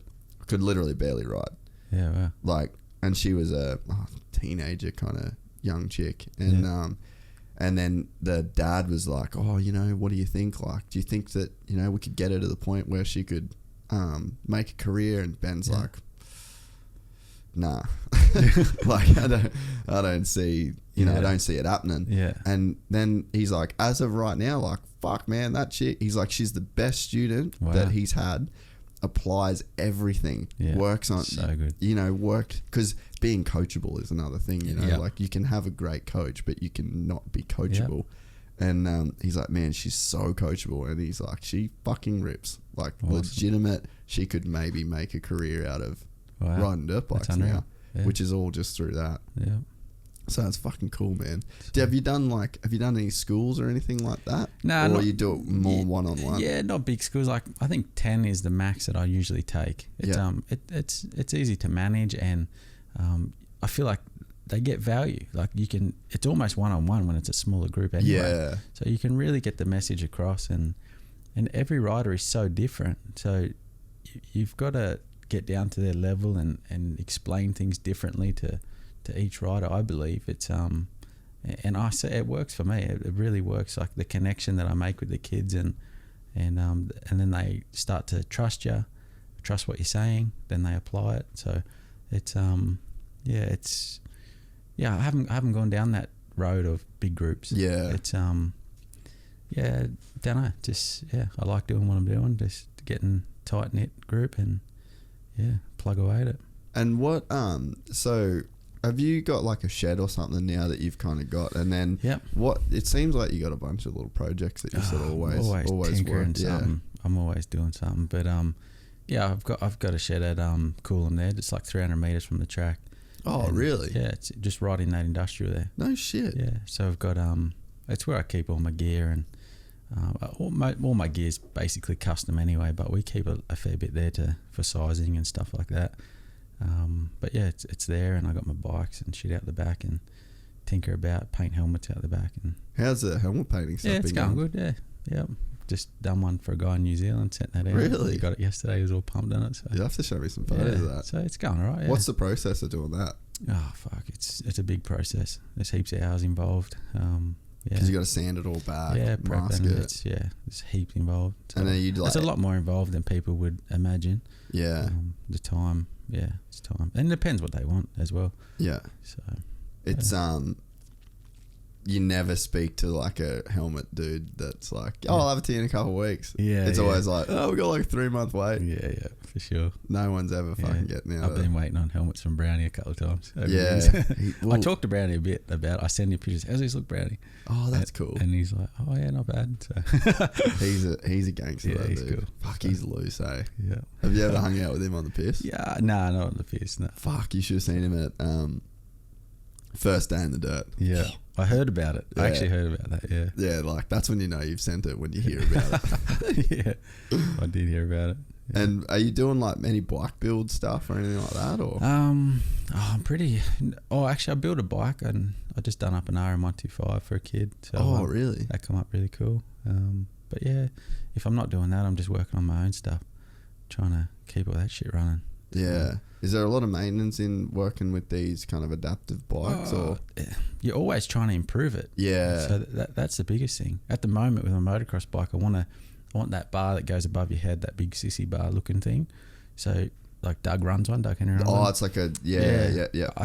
See if you go over the bars, you can tuck your head and that'll hit the ground first. So that's I got to do something about that. Do you feel pretty exposed in it? A little bit.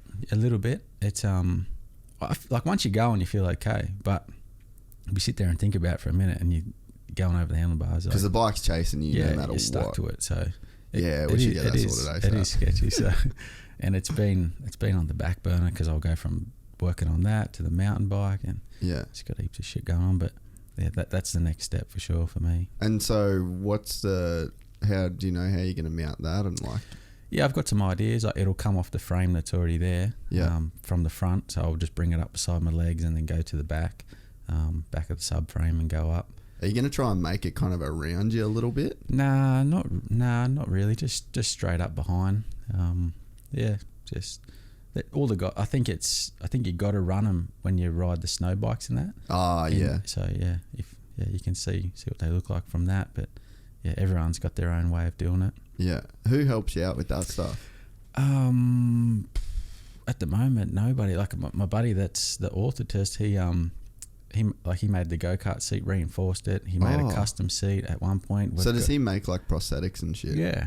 So, yeah, right. Yeah. So he made all those legs that I used. He's got. And then it's called a blade. So it's what helps you walk. It gets a bit of flex in it, so we use that as suspension. We bolted that to the top of the subframe, and then the seat that's the pain in the ass part, because it's always moving the seat. So when you're going up to a jump, it's a bit bumpy. You're you're trying to get in tune with your bike suspension to go right and jump. Yeah. But, could you do it without that? Nah, because you need it for you because I got no just muscles on my ass, and it just smashes you. Like with a couple of rides in from like riding again, I fractured bloody L1 or something. Oh, yeah, really? I had a sore ass for because of the nerve pain. That's the only way I can feel where my ass is, basically.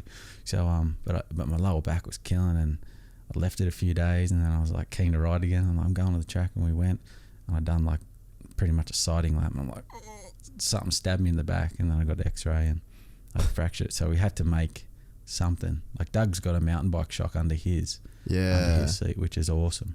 Do you have the So you don't have the stock seat on so that's gone. That's gone. So how does it work? Like the actual rig? So we made a plate on top of it sits on top of the subframe. Yeah. And just an alloy plate, and then we mount those blades, those carbon fiber blades that flex. Yeah.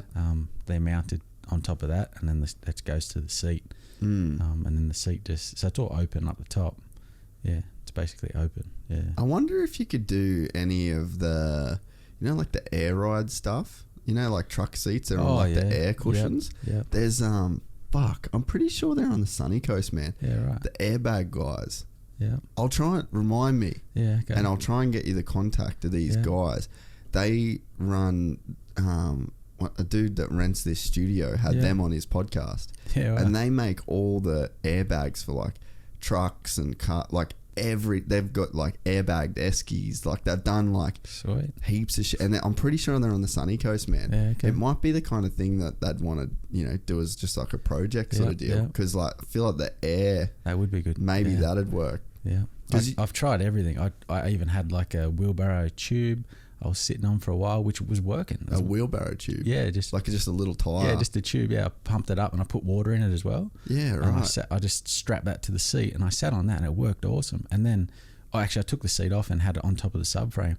Then it popped and I didn't know, and I'd done maybe a lap or two, and I freaking cut all my ass from the bolts and stuff hanging. So I got off the bike and I'm bleeding. I'm like, oh, what's going on here? So that's when I went, oh, I've got to make something serious here. Yeah, right. But yeah, that cushioning, like what you're saying, that would work for sure. Yeah, because that like the trucks and stuff, like air rides, just like in the truck cabs and that. Yeah, I feel like there'd be something, man. Yeah, that would be good. To where, and those guys, they just might want to do like a kind of cool project. Yeah. Because it's not like there's just a stock. You can't get that shit from MX store. Yeah, yeah. But wonder. I reckon they'd be able to do something, dude. That'd be sick. What's like the suspension setup like? Oh, for my motocross bike? Yeah. Cruise Touring have done it, and my bike was Supercross setup, so it was really stiff. So the jumps were good, but then obviously I want to ride motocross, so the bumps were killing me. So we leant towards basically an enduro setup, and it kind of seemed a bit soft. So they've gone. It's a custom sort of setup, but it's not full motocross and it's not enduro. It's in between basically. Yeah, right. But it works unreal. Yeah, it's just balanced. The bike's balanced, under brakes, jumping. Yeah, they've got it dialed. So, and it was just I sent it down there. Told Marty, he sent it back. I rode it, and that's it. Really? Yeah. So that day in the dirt, it was still stock. Yeah. Yeah, right. So it was so it's a lot better now. Yeah, it's heaps better. So the shock was just killing me at day in the dirt. It was just too stiff. Yeah. So yeah, because I'm stuck at the seat. Yeah. But it is a unique setup. Like it's not just stuff. What sort of like sag and stuff do you have to run? Yeah, same. I've been running 110 at the minute. Yeah. Yeah, just a little bit, 5 mil lower than normal. So, but it works good. In the sand, I just push my forks down in the clamps and try to get it a chopper sort of style. Keep the weight off the front. Yeah. Because you're stuck in the same spot. So you're on the gas in the sand, you back off, all the weight goes to the front. Yeah. From the engine brake, and it just buries it even more. So, and I can't lean back really anymore because of the seat. Yeah. So you're kind of like leaning back a bit, just trying to keep that front light all the time. It sounds like it's kind of a fun challenge, like a fun project to work on. It is. It's like I said to you, it's a whole new game. It really is. You just take it for what it is, of course, and try and progress with it. It's just like trying to be a better Supercross rider, no different. Yeah. I'm just trying to be better at this adaptive game. So. Did you enjoy the process of testing and stuff when you I loved it. a factory rider? Yeah, I really liked it. Yeah. What was the best team to test with? Was CDR? Yeah. 2012. So what's it like to ride for Dakar? Because you hear so many. It's I rode for him in 2004 and I was still pretty young. I was like 18, and I found him a bit too hard on me. Yeah. Like a bit. Yeah. It was kind of. I think it was more my age that it was a bit harder to deal with. So anyway, 2012 was really good because obviously I developed as a rider anyway, and then he was so professional, and it's like anyone. If you're doing well, they're going to like you. So it's like any job, isn't it? So I was started off getting, well, the testing went really good. Like he turned up with the semi at my track. And, wow, that would have been cool. Yeah, it was cool. And we had a table and we had cams and we had all sorts of stuff to try, clamps, a lot. So, and that's probably the best testing we've ever done with anyone. Like we had, but Dacky knows because he had Coppins on there, and so he knew, he kind of had an idea on what would work, basically. So he would sort of say, oh, yep, that's what this guy likes, that guy likes. But he lets you test it all, which is great. And then Boppo was my teammate, and then he was running a different motor to me and things like that. But yeah, I love that process. Loved it. Testing was really good. But yeah, Dacky was just kick ass with that stuff. He's definitely always been the most professional dude. I feel like when JDR was like peak in there, you know, like when they had their run, like, man, there's some of the shit that those guys had going on, especially when they like had the US team. Like, I don't think people understand how dope the US program was. I've seen the factory team. I lived at the Red Bull place in America when I was there. Which so one? Red Bull compound. Where's it at? It's up. It's north of what's it called? Shit, I can't think of the name. But it was they had the Red Bull Supercross track. Had a big quarter pipe thing. Foam pit. Yeah. I can't think of the name of the joint. Yeah. Anyway, I lived there for a bit, and then Honda would come. Yeah. Factory Honda would come, and they had short and millsaps and whatever.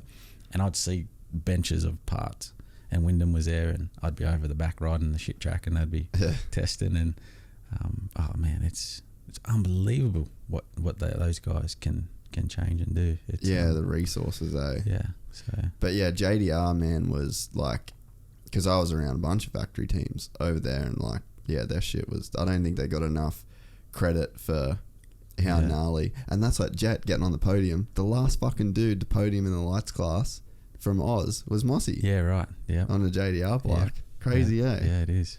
But yeah, like I know that their testing was pretty, like they had a lot of good parts, they had a lot of good support, they did a lot of work. Like APRO was, you know, always one of the sort of... Yeah. KDM was good for testing too. They weren't too bad, When I was at KDM, that was Supercross for 2013. That was good, APRO would come to the track, suspension, and it's good. There was some of the earlier years of the teams, I guess I was still learning as well. Yeah. So it wasn't that good, but I definitely did have some good days for sure. What was really like your favourite team in terms of like just the environment and environment? My own team. Yeah, really? Yeah, just doing what I wanted. I could pick what parts I wanted, pick who I wanted to be around. Did you have did you have much support sponsor wise to like, or did you have to fund a lot of it? Yeah, so long story short, like how it happened was I used to, so my cousin's the ex-GP rider Gary McCoy, so he lived in Cobbitty, and I used to ride there as a kid, and there was a house that backed onto it, and there was a bunch of boys that lived there, and so I used to ride on in Gary's tracks and go over the back fence and ride these other tracks where these guys live. And one of the brothers there, his son now races, and he wanted to get his kid coached. So I was right at the end of so it was the end of it was middle of 2014, I believe. And anyway, I was trying to ride Supercross, and I was borrowed a mate's Honda, and it just wasn't happening. And then I was pretty much done. I was like, I'm retiring. This is bullshit. I'm just shit fired. Yeah, I got no money to keep doing it, basically. So anyway, he brought his kid out to be coached, and he would get there early and watch me. I was doing motos before they would turn up, and then I'd coach him on the little track. And he said, "Oh, what's going on? What's the plan?" And I said, "I'm pretty." Or actually, I raced Bathurst the first round and just went to shit. And I said, I'm done.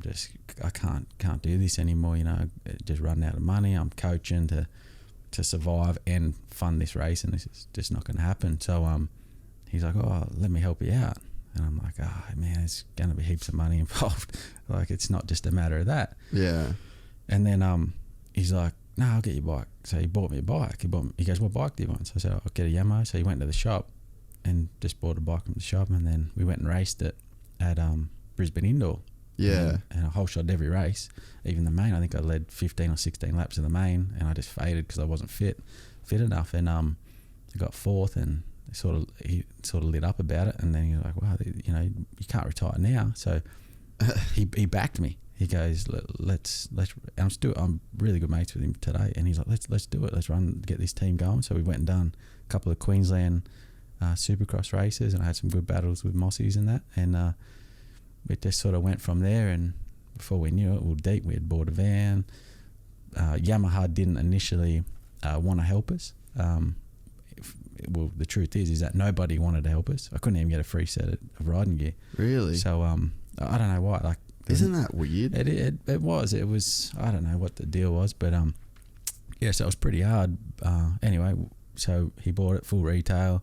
Then eventually Yamaha come around and wanted to help out a little bit, so they did. But he was just, you know, he was just spending his money, just setting me up to go racing, and we done it. And I had my own mechanic. I had my dad there a lot. It was cool. It was hard work because I was coaching to make money. Yeah. And then I was working on the bikes, you know, training, getting race bikes, helping get race bikes. It was full on. It was the hardest, but it was the most rewarding because I got the motocross was a struggle, but the Supercross, you know, I ended up getting fourth in the championship, and it was just out the back of a van, and podium the last round and things like that. So it was really good, and that's when I went and got hurt in the UK. So we had basically built what we needed to, and we knew where the direction we're going. So the 16 Supercross season, because I went to UK 16 and got hurt, but if that went to plan, I was going to come back, probably not race motocross, and then we're just going to do a bunch of Supercross. Yeah. So he had already. I go to the UK, and he's already built the bike. He's like, your bike's ready. I'm like we've still got months away from racing. You know? Yeah. So he was really. So keen, he was just keen as. So it was that was like a breath of fresh air doing that. Like it was awesome. It was awesome having your own team and then picking what bits and pieces we wanted for the bike and what brands did you go with for a lot of stuff? Well, I had a good relationship with Link, so I used Pirelli and Motul and stuff like that, and then we ended up using Cruise Tune for suspension. What else? GYTR bits and pieces. We kind of done full circle. We wasted a bit of time bolting shit onto the bike when we ended up racing a stock bike with a pipe, basically. We put a piston and a pipe, like that's all it needed. Yeah. But you just get carried away. We were all just too excited, and we just bought all these parts and ended up friggin' taking them all off. So, but yeah, we didn't have really any sponsors. A lot of stuff like Unifilter gave us some filters, just little bits and pieces like that. So, but it was fun. It was fun. Yeah, unreal. So good. That's like Jats, because my dad helps Jats. Yeah. And you know, like last year, it's just the Aussie scene. Like it just, I don't know. It'd be a whole nother deal. But it's weird. Like you get a guy like Jats who won 2 Supercross championships in a row. Yep. And then I know the feeling. Like nothing. You're like, if you lay out my results with Supercross, I always struggled to get a ride. Yeah, you've never done shit. And then I look like a dick because I'm going from KTM to Yamaha to Suzuki to whatever. Like, that's not what I wanted to do. I had no choice. Yeah. So like, I just wanted to race, and you know that's what I love. So I didn't care. I'd ride anything, and it is. I exactly what you're talking about. I've seen that. I've seen him jats up at Coolum Supercross track riding heaps, and then he's got no ride. It's hard to. It just doesn't make sense sometimes. And yeah, fuck, I don't know. It's just the same fucking people. There's nothing fresh. Like you got, you know, and it's again no disrespect to the names. You got Gavin Eels has run Serco for a trillion years. You've got, you know, you had Dakar with the CDR. And it's like the same people. Kevin Williams run the same fucking series. It's like the same. Like, there's. I mean, I get real frustrated about it. Like to not go to Gun Valley, to not go to all of these epic fucking places that are out there. And it's like, I just feel like there's so much potential. We've got such good riders. We've got like the thing that really made me kind of fire up a little bit about it is like with what I built with Gypsy Tales in a few years. Yeah. Like it's hundreds of thousands of dirt bike fans listening every month. Yeah. Hundreds of thousands from here. Yeah. I can see where they're from. Yeah. They're fucking from here. Yeah. And it's like, you know, you'd get nearly 150 a month. Yeah, wow. From Oz that are watching and listening. Unreal. They're all fucking, not everyone's riding, but it's like, that's the fans of the sport, like, because it's real heavy, that's our content, you know? And I'm like, then you see what Adam and Bailey and the boys can do with OzX, and you can almost fill Marvel Stadium. And it's like, what the fuck's everyone else doing? Like, if in 2 years I can get this many guys or girls listening to this podcast, and then you can see what Bailey does, you can see how gnarly of a business MX Store is. Yeah. There's cunts out there. Yeah. There's people that want to, like, people love dirt bikes. People want to support the industry. Yeah. Then you can see how big the Transmoto races are. Like 800 bikes. Yeah. Well, the numbers that day in the dirt blew me away. Fucking hectic. Yeah, I was like, wow. There's people that want to be involved in our sport here. Like, to me, it's the people at the top are like chopping everyone's fucking knees off, essentially. You know, and it's just like the same fucking people that are like stopping progress, it seems like. Because, yeah, when you get the new people that come in, like Bailey with the AME stuff and Sando, and then, you know, MX Store is such a fucking great example. Like, they are now in the toll building. Yeah. Yeah, I went there yesterday. Yeah. Like, how unreal is it? Crazy. That's like Chaparral. You know, we don't have California's or America's population, and they're running a program that's like as good as the biggest American companies and killing it. So it's like, hey, Australia, there's dirt bike people. What are we doing? Why do we get 600 people watching a national? What's the disconnect? What's wrong? Where's the break in the chain? And then, you know, and like I said, I feel okay talking about it because I've got fuckloads of people that love listening and watching dirt bike shit. And again, I know where they're coming from. They're from here. Yeah. It's like, what are we doing? There's so many, you know, and then you look at a guy like Jats that doesn't have a ride, and like all these guys that Todd won championship last year. Yeah. Husky ain't going around. Yeah. It got put DPH wins 2 championships. Yeah, that's sad to see. And like that guy's a fucking G, dude. Like he's such a nice guy. Wins 2 championships under the one team. And what? And then they had Regan. Was Regan? No, Regan's on it now. But yeah, they had Wilson Todd and Todd Waters that won championships. Team goes away. And then, like, you know, JDR gets driven out of sport. Cool Air Kevy. Yeah. How many fucking, like, I just don't understand it, man. Yeah, it's a hard one. And I just, it's frustrating, and it's like you want the sport to be good, and there's guys like yourself should have had rides. There's guys like Jats should have had rides.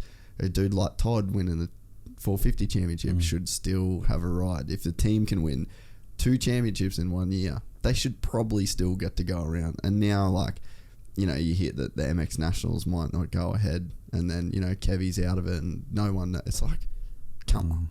Can't be, like, there's people to support it, eh? Yeah, for sure. You just got to wonder, like, you know, and how much, and you know, you look at, like, you got the Lawrences now in Supercross. It's like, mate, there's talent coming out of here. You got Chad Reed, Brett Metcalf, Michael Byrne, Andrew McFarlane. You go even further back than that. You know, you got Leesky, you got Stephen Gore, like, amazing riders have always come out of Australia, and like, you just, like, I don't know the next kid that could do good. Obviously you got the Lawrences, but it's the same as like kind of with Chad, you know, they just pieced out so quick when they were young, and like they're the ones that reach the top, are the ones that get out of Dodge. And you just like, you sort of, that's not like what you'd want for your, you don't want that for your sport. Even like the Motocross Nations team every year is like fucking scraping together loose change to get to the. It's just like, it could be so much better. Yeah, yeah. And I think that the proof's out there now that, you know, there's people that, I just think that everyone always lean back on the fact that, like, oh, you know, there's not enough people. It's just it's just a small country. There's not, and then you're like, don't know, man. Day in the Dirt was pretty fucking sick. Every Transmo, like I think the Transmotos sell out in like hours. Yeah, right. So what's that race about? Would I be able to do that? I was wondering, like, I don't know. It gets a bit tight It's in the bush, maybe. Techie, eh? I was thinking about it when we were talking about when you were saying about the races you want to do. Yeah. And I feel like it's tight. Tight, right. But I don't know where. Like, I'm sure some of the places, because I've only done Conondale and Gum Valley. Oh, yeah. And like they both go kind of into the trees, but like Nabiak's like a sand one. Oh, yeah. But I don't know. It might be worth looking into because it's so much. It's like it's the same crew that run down the dirt, but it's just about fun. Yeah, cool. You know, no one's really like, you kind of get some dudes that are serious, but like it's funny. I'd always say, like, if you want to win that race, you're kind of an asshole. You know what I mean? Yeah. It's almost like like the races at school where you have to be like the slowest one. That's sort of what that shit feels like, you know. And it's like, if you didn't get kind of half cut the night before, you're a bit of an asshole. It's like there's these like unspoken rules that you sort of got to go through. But I feel like I don't know. Hopefully with the way that the Transmoto stuff is kind of panned out, how good Day in the Dirt is, hopefully there's some one-off sort of stuff that starts popping up. Yeah, like, sure. I've even thought about us running some kind of like cool just fun event with weird classes that you can ride with mates and stuff. I said to the president at Coolum, I said, let's link up the sand track and the stadium track.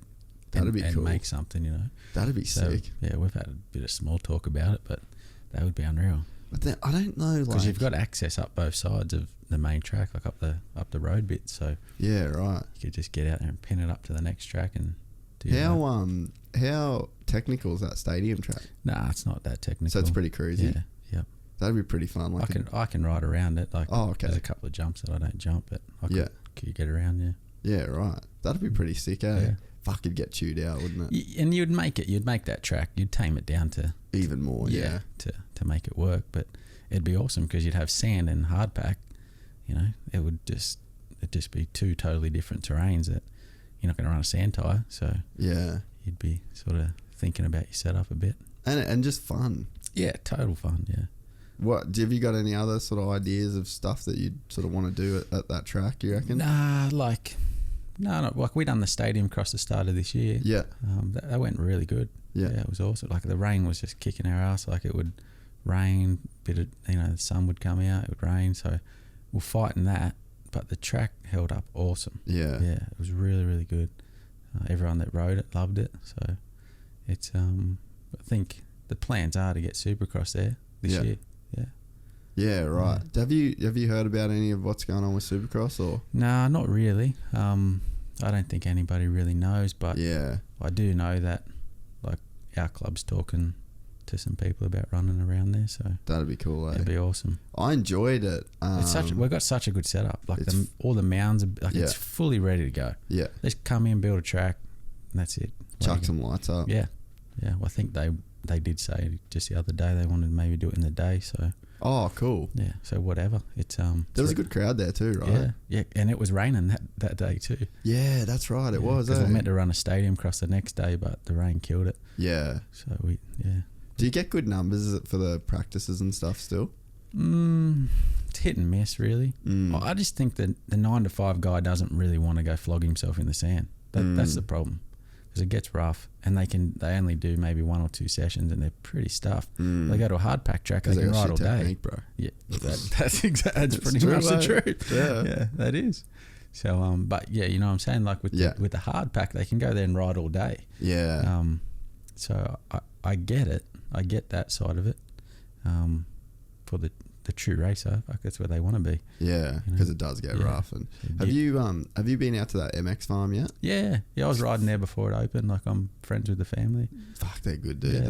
Yeah, they are. They are the best dudes. It's really good. I've been wanting to go the last few weeks, but it's been a bit busy for me, I reckon, because if fucking people, it's been gnarly. Yeah, just it's awesome up there. Like, so good. So good. But if I I just think it's, I don't need to be coming around the corner and there's a pile of guys and trying to, I don't want to hurt no one. So yeah, true, because you ain't stopping. I ain't stopping. The big dealers fucking chugga. I'm knocking it down and just popping it up and running someone over probably.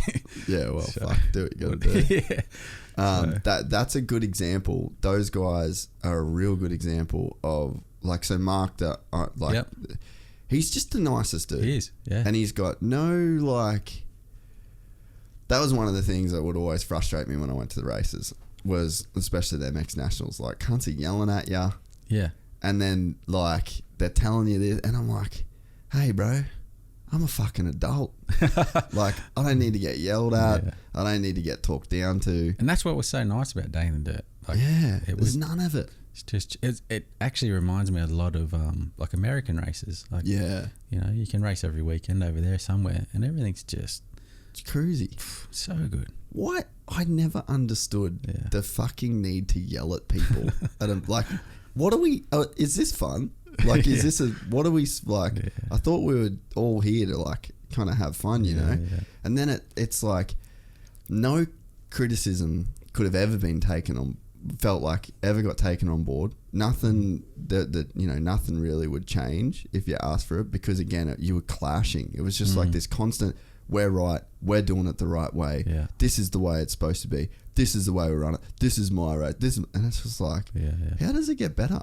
And then, you know, you go to a guy like Mark at MX Farm, mate, he's just like, please tell me what I could do to get it better. What could we do? Like, what do you reckon about this? What? And the dude's on the right track. You're like, man, just keep doing what you're doing, you know? Like, and then every time you go there, oh, we've done this, we've done that. It's just this constant sort of improvement. And then you're like, fuck it, I'll drive 3 hours. Like, it's a 3 hour drive for us. Yeah. So we did a couple of weeks in a row. Yep.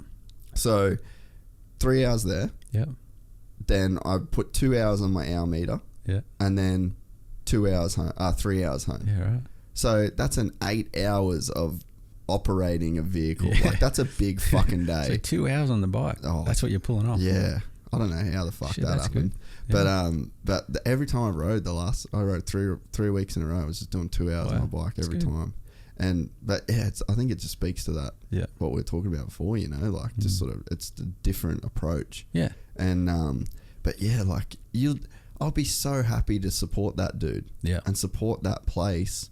Because the overall experience of like, they got the right attitude. Yeah, they totally get it. Totally get it. Yeah. And like, if whatever races he runs, I'll do my best to you know, to support it. And it's like, I feel like I'd do that for anyone. Like, because I love this shit. Yeah, like I love our sport, and you want everyone to do well out of it. And it's to, like, I don't even think I'll go watch an MX National. Yeah. You know what I mean? Yeah. And it's like.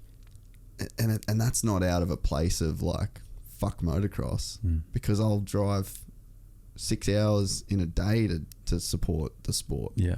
You know, but it's just like, you feel like they're the people that are going to sort of push it forward. So I hope and it's cool hearing that you're at Coolum, like doing that with the club, because it's like, you know, we got the people.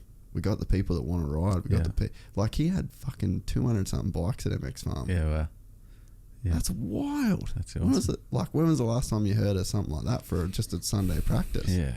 And that's like multiple days. Friday, Saturday, Sunday. Yeah, 3 days. Yeah. So you're just like, man, and I think it's just that headspace. Like, if you're a guy that's going, oh, fuck, sport's dead. How many people have told you over the years that the sport's dead? Yeah, you hear it a bit. Yep. I'm not seeing that. Yeah. That's it, eh? It's just like, I think it's like sort of an attitude thing. It must be, because there's so many people out there that are keen. So what's next for you, mate? Oh, me? Oh, man, I don't know. Just keeping doing what you're doing. Yeah. Seems like you got a bunch of shit going on. I want to get back on the motocross bike. I haven't been on it since. So you bought it down today, didn't you? Yeah, it's in the car. Fuck, we're going riding. What time is it? Wonder what time. It is 1:20. Is it? We probably could. Do you have like plans or what? Not really. No, I've got Amy and the kids there at the hotel. They checked out at 12, so they're probably in the street somewhere. Yeah, have you got to get out of here? Yeah, I do. So, All right, sweet. But yeah, no, it's yeah, we're just cruising a bit. Fuck, should we try and ride? If we can. I might message Trent and see if he's riding. And what? So everything's in your van, pretty much ready to go. Yeah. Fuck. All right, let's just wrap it up. Let's just try and make it happen. Daniel McCoy, I appreciate it. You should definitely come and do one of these motocross companions with us, like for the outdoors, if you want to come up, and we'll definitely organise. Yeah, we'll just get it organised, and even if you just want to come stay at my joint or whatever, man. Cool. And then we'll because I think they'll be on Sundays. Yeah. So we could do. That works out good. Yeah. Morning. Do the Supercross, motocross companion, then we could maybe fuck off and have a ride. Yeah, man. But I appreciate it, man. Awesome. It's cool. It's cool to hear. A lot about the stuff that you went through, and I don't think really many people have sort of heard unless they've spoke to you about it. Yeah. No, thanks for having me on. Appreciate it. We'll definitely do it again. All right, let's go try a ride.